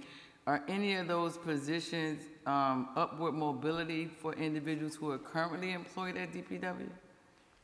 Several of those positions would have the opportunity for some upward mobility to individuals that care to advance. We've done training to the street division. We just did a training to several individuals in regard to forestry principles so that we could do some work.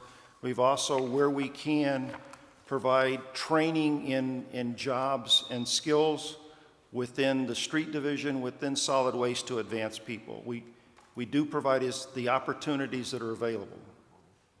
And then the other thing is you said about hiring a new superintendent of parks. Is this person going to be a Hartford resident? This person is not a Hartford resident. Oh, so you already know who the person is going to be. So is the upper level management Hartford residents already? Excuse me? Have the upper level management already moved into the city of Hartford?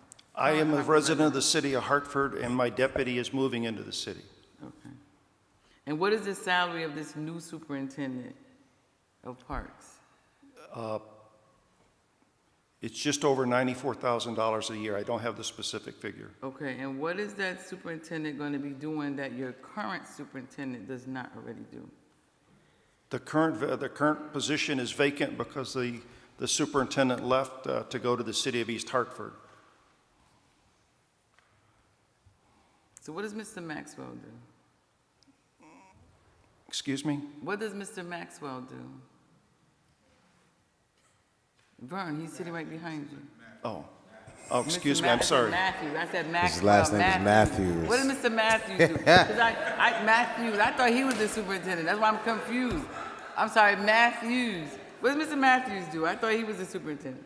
I'm Mr. confused. Matthews is one of my superintendents. He is the superintendent that oversees both street maintenance and solid waste. And what's his salary? Sorry, Vern.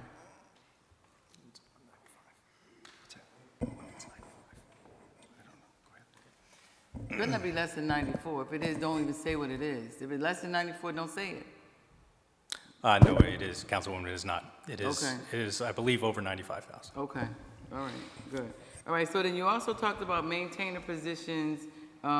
Forgive me for the numbers if I have them right or wrong. 1, 2, and 3? Do I have those numbers right? Yes, there's actually within Public Works a maintainer 1, a maintainer 2, 3, and 4. You're hired as a maintainer 1, but you post probation you advance up to maintainer 2 as almost automatically. All right, so of the current employees, and the chair, you could stop me, somebody else could come, and I can come back, because I'm telling you, I have a list. Can you come back? But Yes. can I just get So to we this can- part right here? So we can spread the wealth. Absolutely, absolutely. All right, so as we're bringing in new hires, it's just my concern that it's not only just your department, it's my concern that I have throughout the city of Hartford, that we don't create incentives for employees to have upward mobility opportunities before we bring somebody in on top of them. It's such a demotivating experience every time, it happens. So this is why I'm asking these questions about maintainer positions. If people are graduating from maintainer 1 to 2 and 2 to 3 and 3 to 4. In the current maintainer 3 positions that we have vacancies, we've requested a listing from the HR, and on that listing, we anticipate there are internal staff that are capable Qualified. of being promoted. Okay. And do we know when that might happen? You have a time frame, a date for those promotion opportunities to happen? I do not. Okay. All right, and then on the other one, I'm going to ask a few more, Mr. Chair, and then I'm going to concede Councilwoman, my time. Your time has exceeded. It is? Okay, Yes. I'll come back. I'll come back. Thank you. Councilman Deutsch? Thank you. Thank you. A greeting, and I should say at the outset that I had the pleasure over a long period of time of meeting the trucks when they pick up and talking to the men, mostly men on the trucks and also in the yards, as you may have heard. So I'd like to mention a few things I've heard and see how you, can explain to us this. On the last question of morale, one thing I heard is, excuse me, but one thing I heard is that sometimes when there's a promotion, let's say from 3 to 4, is it always met with a promotion in the rate of pay? In other words, when you get a promotion from maintaining 1 to 2 to 2 to 3 or 3 to 4, does the pay also step up each time along with that? Yes, under the bargaining agreement, there is an increase in pay. Okay. The next thing I wondered about is this. When I go to the trucks, I'm told that the men are allocated perhaps 1 pair of gloves a year. And some of them feel that their health is jeopardized when the gloves are not well made and last a long time. Then they have to pay themselves. Is that right? That is not true, sir. People are provided gloves. We do want them to also take due care and of the equipment we provide, but when the gloves wear out, we do replace them. You do? As well as other personal protective equipment. I see. Does that include masks also for the face when there's a lot of dust in a truck? Yes, it does. It does include that? There are dust masks available. Available, I see. Okay.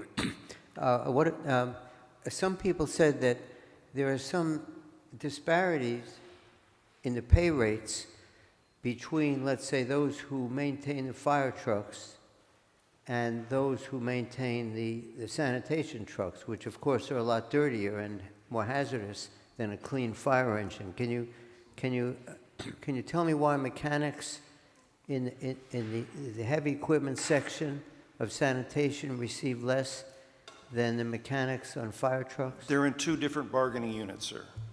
Is that the only reason? Yes. I see. Okay. Is there such a thing as hazardous pay when men are working behind some of the trucks where they've found rats or other kinds of vermin and so on? Does it make any sense to talk about a boost in pay, like hazardous pay, like some other units get in the city? Sir, that would be a discussion between the city and their bargaining unit. Okay, so that, of course, there won't be any contract bargaining, so far as I know, for another couple of years. Is that right? There was a 3-year contract, and we've heard about that. One thing that might boost morale, I'm told, is more consultation and advice. For instance, someone said that some of the trucks we've purchased recently are not lasting very long. They're not the best quality, like the Freightliners. That's what I heard. Now, I'm asking you, when you have trucks that break down or are overused, or as I understand, we went from 12 to 7 sanitation trucks. I may be wrong on details, but is it helpful to the city finances to buy equipment that needs repair frequently? It has to be in the shop a lot of times when the trucks are used so heavily and built in a certain way that they're not as useful as, let's say, a more substantial, well-made truck. Would you say that the advice of the men working the trucks is incorporated when we make a decision? I don't want to speak for my fleet superintendent. I could bring him forward, but I know that in my discussions with him, we strive to get the best equipment, and we review several things in longevity, how easy it is to work with. But if you would like, I could ask him to step forward. Well, that would be helpful to all of us, I think, because we're interested in not having to buy equipment that wears out. It's up to you, of course, or the council, but sure. For the sake of time, we have to limit our questions. Yeah. So. All right. So we'd You be, can- I'd be you can happy bring to him have up. we'd be happy to have a meeting No. at another time with you on that. You can bring them up. That's a good idea. And, well, my last question, in terms of morale, many people say they have better morale if they were paid a little more. And you know, I find that the pay rates, you know, which I tried to list for the other council members, are sometimes remain the same for 5, 6, and 7 years without any increase. I know it's a union contractual agreement, but how would you say, do you think anything within the department can be expedited or not spent, whether it be on let's say, supervisory personnel or some other equipment, so that the general pay can be raised? In other words, ways in which the funding going into the department can elevate the salaries and get the personal protective equipment, even if something else needs to be sacrificed. From the time you've been here, which I know is short, can you think of any way to shuffle things so that the pay rate is a little better for these men? Sir, it would not be appropriate for me to answer that question. That'd be a subject of bargaining with their union. Well, I take it that you as the department head might know of ways to shift and economize, and then advise us and the mayor as to how to do that. Councilman. So that's why I persist in asking the question, because the supervisor might know where we can shift things around in order to help out. But far as, I would just have to interject here, as far as salaries, as it was stated by the director, anything like that is subject to a collective bargaining agreement, which we have already voted on. So this is something right now that we can have further discussions. But for the sake of departmental budget hearings, we need to make sure that all of our colleagues are answering questions that they need to be answered. So, well, then maybe we can come back to it, because it is a budget question, of course. Possibly, depending on time. Councilwoman Rosado, then Councilwoman Fox. Hello. So under the organizational chart, where would this superintendent position that you're going to fill, that obviously you have someone already in mind, fall under? The superintendent of parks falls under the deputy director of public works. Okay. So is it, how long has this position been posted for? The position vacated just before Christmas, and we've been in the process of filling it for the past 4 months. And how many employees within DPW would you say applied for this position? There was an opportunity for qualified employees within Public Works to apply for the position. The position is of a skill level that only one internal employee applied. That employee was interviewed. Okay, so it's my understanding that we have no qualified employee in DPW that can fill this superintendent position, and it has to be filled from someone outside of DPW that does not live in Hartford. Is that correct? It is filled with the best qualified candidate that applied for the job. So that is a yes. Okay. Would you say how long have you been in DPW? 5 months. Okay. Within those 5 months, have any Hispanics been promoted in DPW? Yes.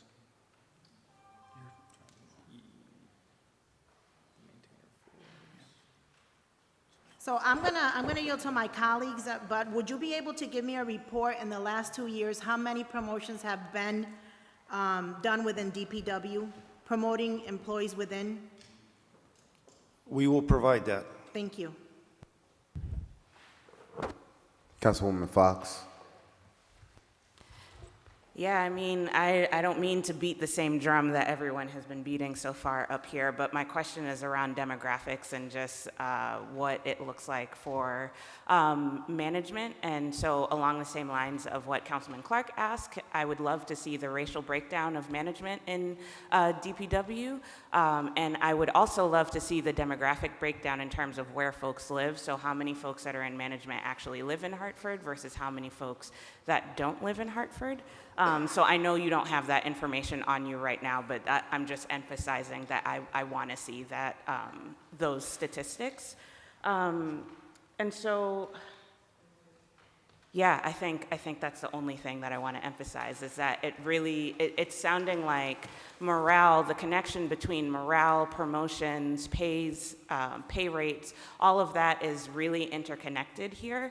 And when we have folks that have been working for DPW for 15 years, 20 years, that have been at the same level for those 15, 20 years, that aren't seeing any advancement, but are seeing people being hired from the outside, that can really begin to impact morale.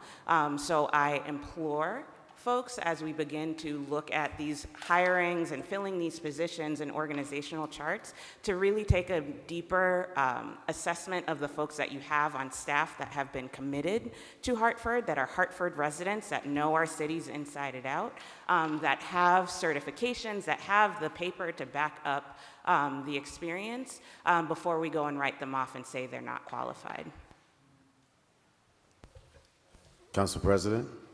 And just to piggyback on this, because this is a recurring theme that we, talk about year over year, and there has been some level of improvement, and I know, Ms. Cherry, who's the new HR director, who's, been here maybe close to a year now, has been really trying to work systematically on that, because if they're not qualified, then how do we ensure that we are developing them to get them qualified, right? So what does that pipeline look like? And I think that's really where we need to focus on, because I get you have to have a certain level of skill set and capacity to do the job. Like, I totally get that.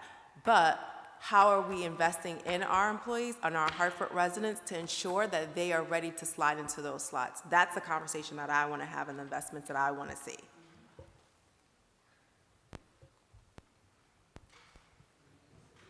I have a couple more questions. So, just what is one thing that's not in this budget that you wish was in the budget?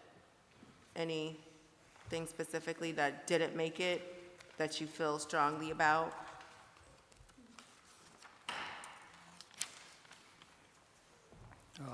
And just in answering the question you had provided earlier, because it's part of the capital budget, I'm not able to confirm how far the city will be able to go in the initial implementation of our fleet vehicle and equipment replacement plan.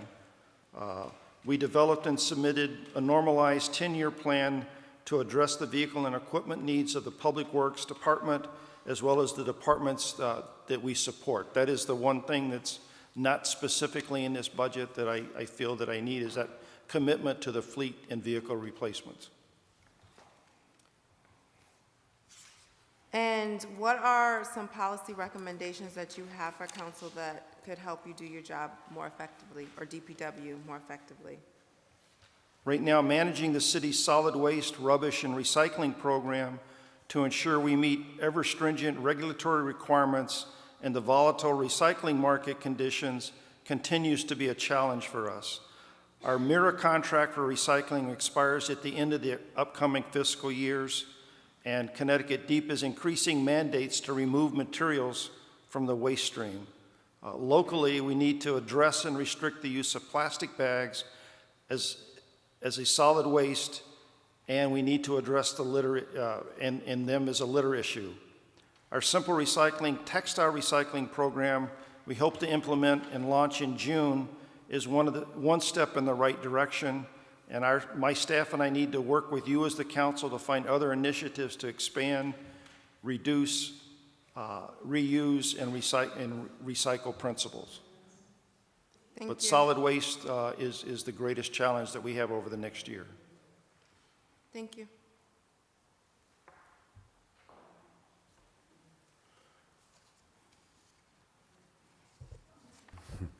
You have to. Councilman Sanchez, then Councilwoman Bermudez. Evening, Walter. So I'm listening to all these questions, and I must say, you feel like you're taking a beating But it's part of the process. We know you've been here only 5 months. I think what you've done so far in 5 months has been great. I do believe that there has to be some kind of developmental program for the employees. I have heard some complaints. I've heard that there are openings, and unfortunately, and I'm not sure, I haven't verified it, but you know, when there's an opening, I will believe that the practice will be to hire within first, put the notice internally, and if there's no one that qualifies or cares to apply, depending on pay scale, I'm sure, then it will be shared out externally, and then hire someone. It's my understanding there was some positions has been treated the opposite, externally to a position that's higher than someone that's already in DPW at a lower pay rate. So I have here's my first question. Are all the jobs in DPW union? No. No, okay. I know administration is separate, right?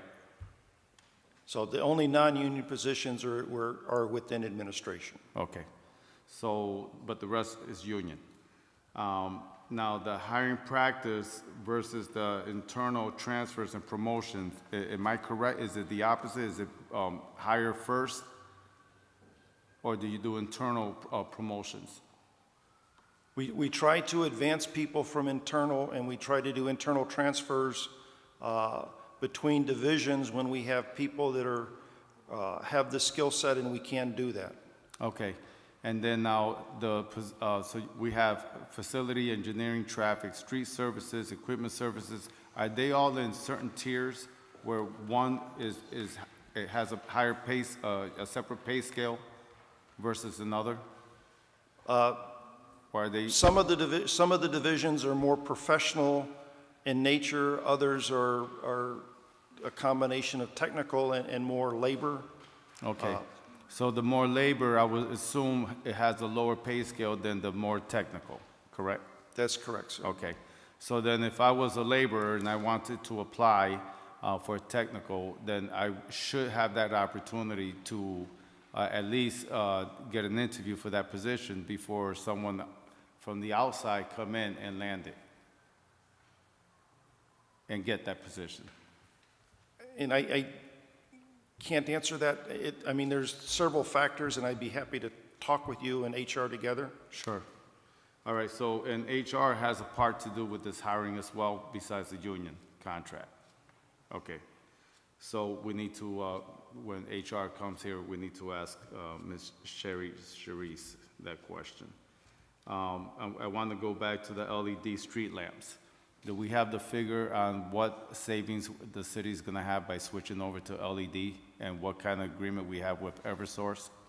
That was part of the project development. I don't have that in front of me. I can get that for you. Okay. But it should be a significant savings, right? Switching Yes. over. Okay. Now, does Eversource still owns those utility poles? Or does the city? Well, there's a combination. There's some poles that the city owns because we have our lights on them. Most of the other poles are owned by the utilities, predominantly Eversource. All right, I remember approximately 3 years ago where Eversource we were having difficulty making arrangement with Eversource, which it was Northeast Utilities at that time, I believe, because they owned the utility poles, and they did not want the city to switch over to LED because they were going to lose revenue on the savings. And now I'm wondering if there's some kind of agreement that we reach with Eversource that we still have to pay maybe for, I don't know, maintenance? We pay a set fee for each one of the unmetered lights. When they were changed to LED lights, we actually went under a different rate. So the city realized the savings as well as Eversource. Okay. Now, tipping fees. What's our tipping fee right now? Sorry, sir? Tipping fee for our solid waste.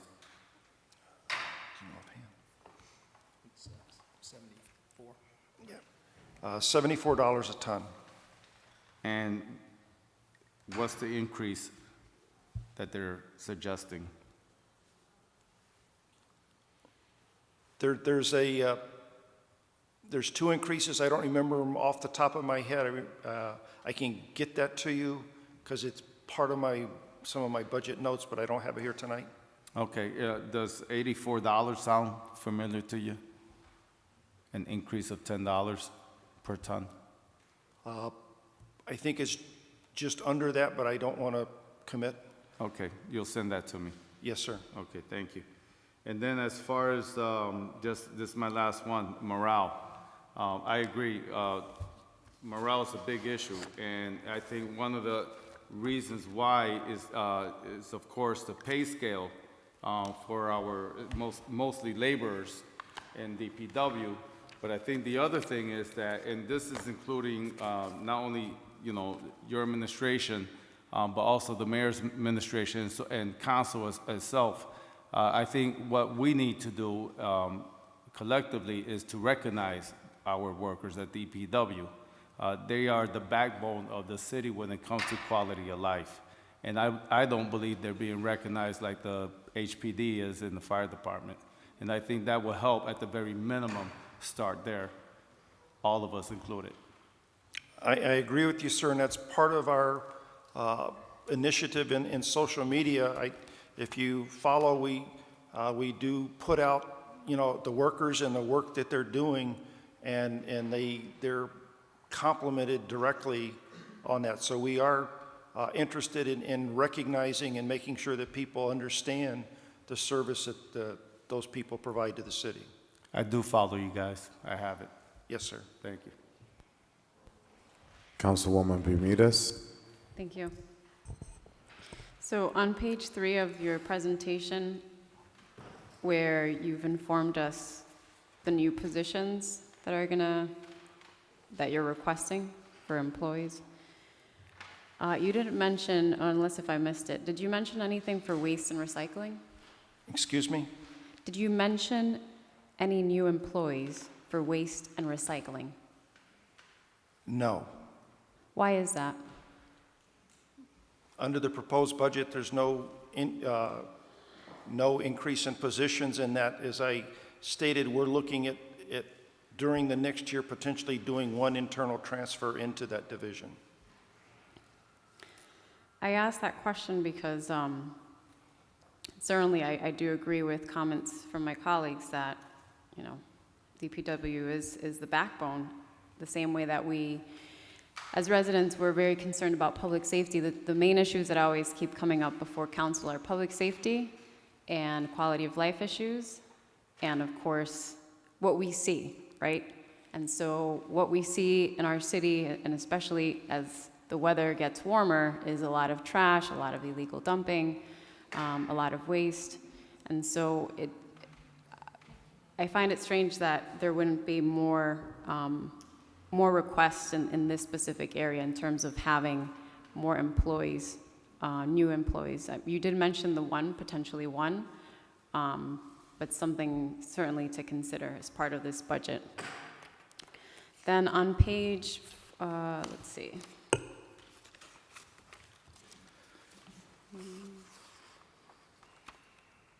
Page 14 of your presentation, and Councilwoman Winch and also Councilman Clark were mentioning this as well, but the second to last bullet item, where you talk about the improvement, it mentions having a self-assessment review of public work policies, service delivery methods, so that you could figure out where to improve delivery, undergoing peer review,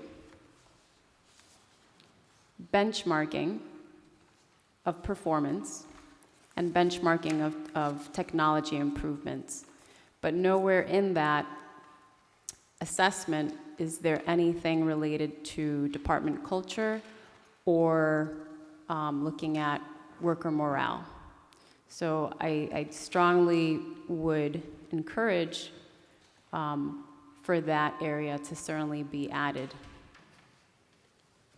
as part of a measure for this budget. Those are the two main things. Oh, and then the last one is in parks. There was a question regarding the Keeney Park pond house and severe need of more maintenance, and then Pope Park and the grass being way too high for it to be mowed and unable to be mowed because of needles. So wondering how would you address that as a department?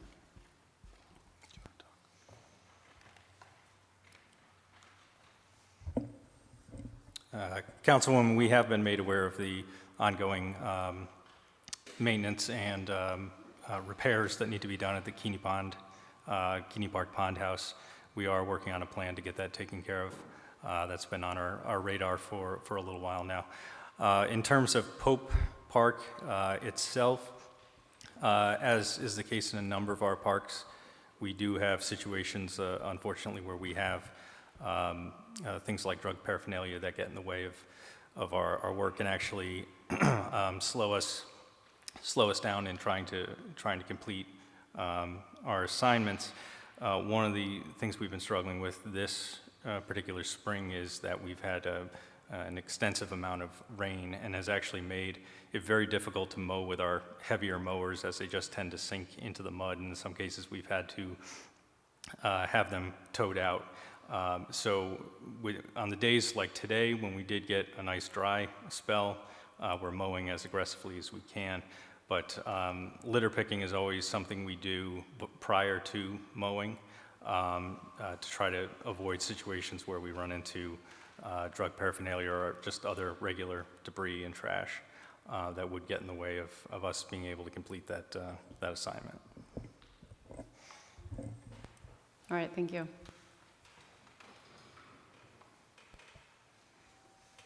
Councilman Gale.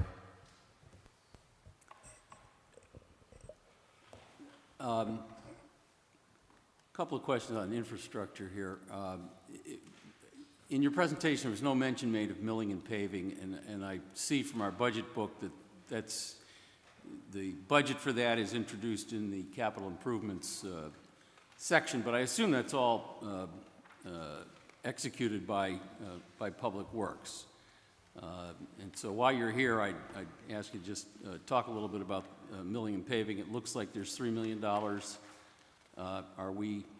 Are you planning already and presently identifying the streets that are going to get milled and paved this summer?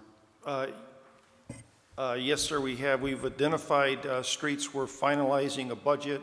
We're confirming some pricing and our ability to use some contracts to move that forward, but we hope to get some information out and actually start that program if we can schedule next month on milling and paving. We also have an extensive sidewalk replacement program under the capital program that we're working to get under contract shortly.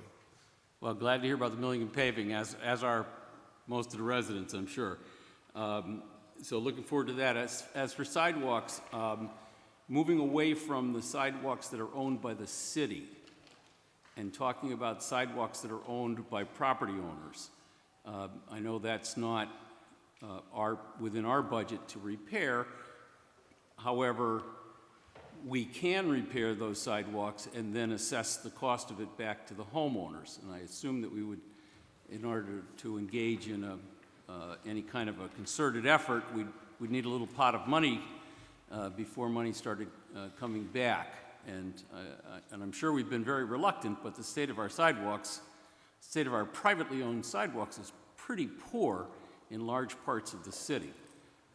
So, I don't know what the thinking is, but I've certainly put it out there that I would encourage the department to think in terms of getting some funding to start hitting some of the really rough sidewalks, and then maybe working with the homeowners to fund like they do sewer assessments where you pay it back over a 10-year period, understanding that you might not be able to pay it back all at once. So any comments?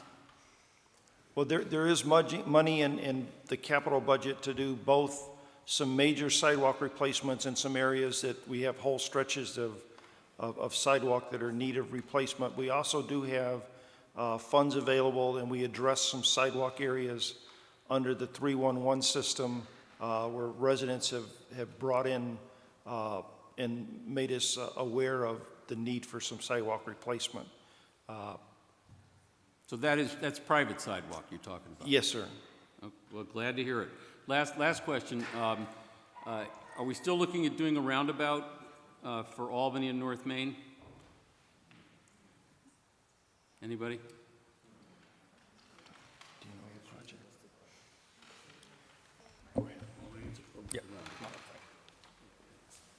Good evening, Frank Delaripa, City Engineer. We are working with the state on that particular site. They believe we shouldn't be using doesn't warrant a roundabout. They believe we should be a signal system there, but that's not a done deal yet. Well, keep pushing for the roundabout. Thank you. You're welcome. I think the sentiment of this council, well, majority of it, that roundabout will not work in that intersection. That signal light will do just fine. So keep pushing, Frank, please, for the signal light. Thank you. Councilwoman Winch. Yes, I'm going to continue. I have like 9,000. I know I'm No, not no, going to no, get to all of ma'am. them. No. I know I'm not no. going to get to You got all of one. You got one. Has One everybody question? had a chance to go? Yes. Yeah. Everybody So went? all right. So anybody else that wants to have a question has one follow-up question. If you do two, I'm cutting you off. All right. One follow-up question. I'm going to ask a run-on question. One follow-up question. Thank you. So my question is about contractual agreements. So, and there's several areas that we probably have contracts to. So I guess it's the same question. So it could probably be a yes or no when you talk about consulting and contracts. Forestry, are we doing that work or are we contracting it out? With the forestry in it, we will be doing a combination of work that the city does and work that we will still contract out. We still have trees that, because of their height or because of some conditions that from a safety standpoint, we'll need to contract out. But the majority of our work, we will either directly with the city or through potentially the docks. We want to do both maintenance, so we're not looking at only tree removals, but we're actually looking at an active trimming program as well as a reforestation that we come back and plant city trees. Okay, because we have the equipment in-house. We currently have equipment, and we're programming, a replacement, plus some of the equipment that is in need of replacement we've put forward in the, potentially for this year in the 10-year, or excuse me, the fleet replacement program.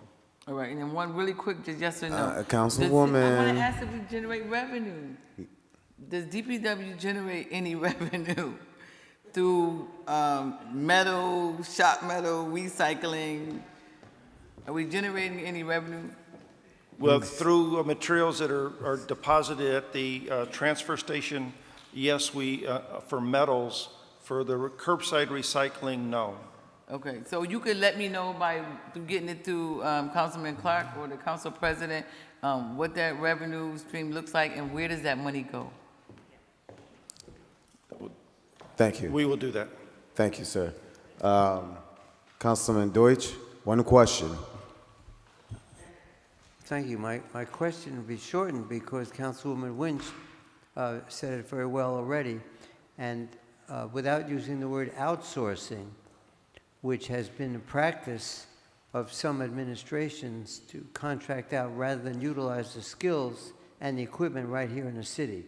So is it correct to say that your intent, whenever we have equipment and the skill, for instance, the tree canopy, that it's your intention always, or almost always, to hire city residents and use city equipment instead of outsourcing to Massachusetts or Plainville, Connecticut, which has happened in the past. Is that what you're saying? We will do as much work in-house as we can do with the staff that we have. It will be a combination of work that we're not capable of doing because of the conditions, or there will be times that we're overwhelmed in our own city staff, and we're going to need assistance because of needing to do some things in a timely fashion. Okay, thank you, Mr. Chair. So, I'm You all just said, thanking you for that opportunity. I'm sorry, there were distractions over on this side, so, all right. Councilman Clark, excuse me. I do have an answer to one of Councilman Sanchez's previous questions. Okay. It's very, very quick. Okay. As of this spring, we have transitioned from the tipping fee that I stated before of $72 a ton. It has gone to $81.35 a ton, and as of July 1st, that will go up again to $83 a ton. $83 a ton to 83. $81.35. July it goes up to $83.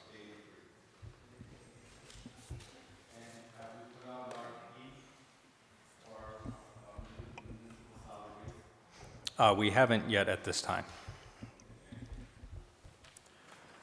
Thank you, gentlemen. This concludes the Department of Public Works presentation. Just a reminder for tomorrow, we're going to have the Departments of Internal Audit, Metro Hartford Innovation Services, Development Services, and the Hartford Parking Authority. We will reconvene back here at 5 o'clock. My colleagues, if you have additional questions, please send your questions to the respective departments for your direct answers. Thank you. Have a good night.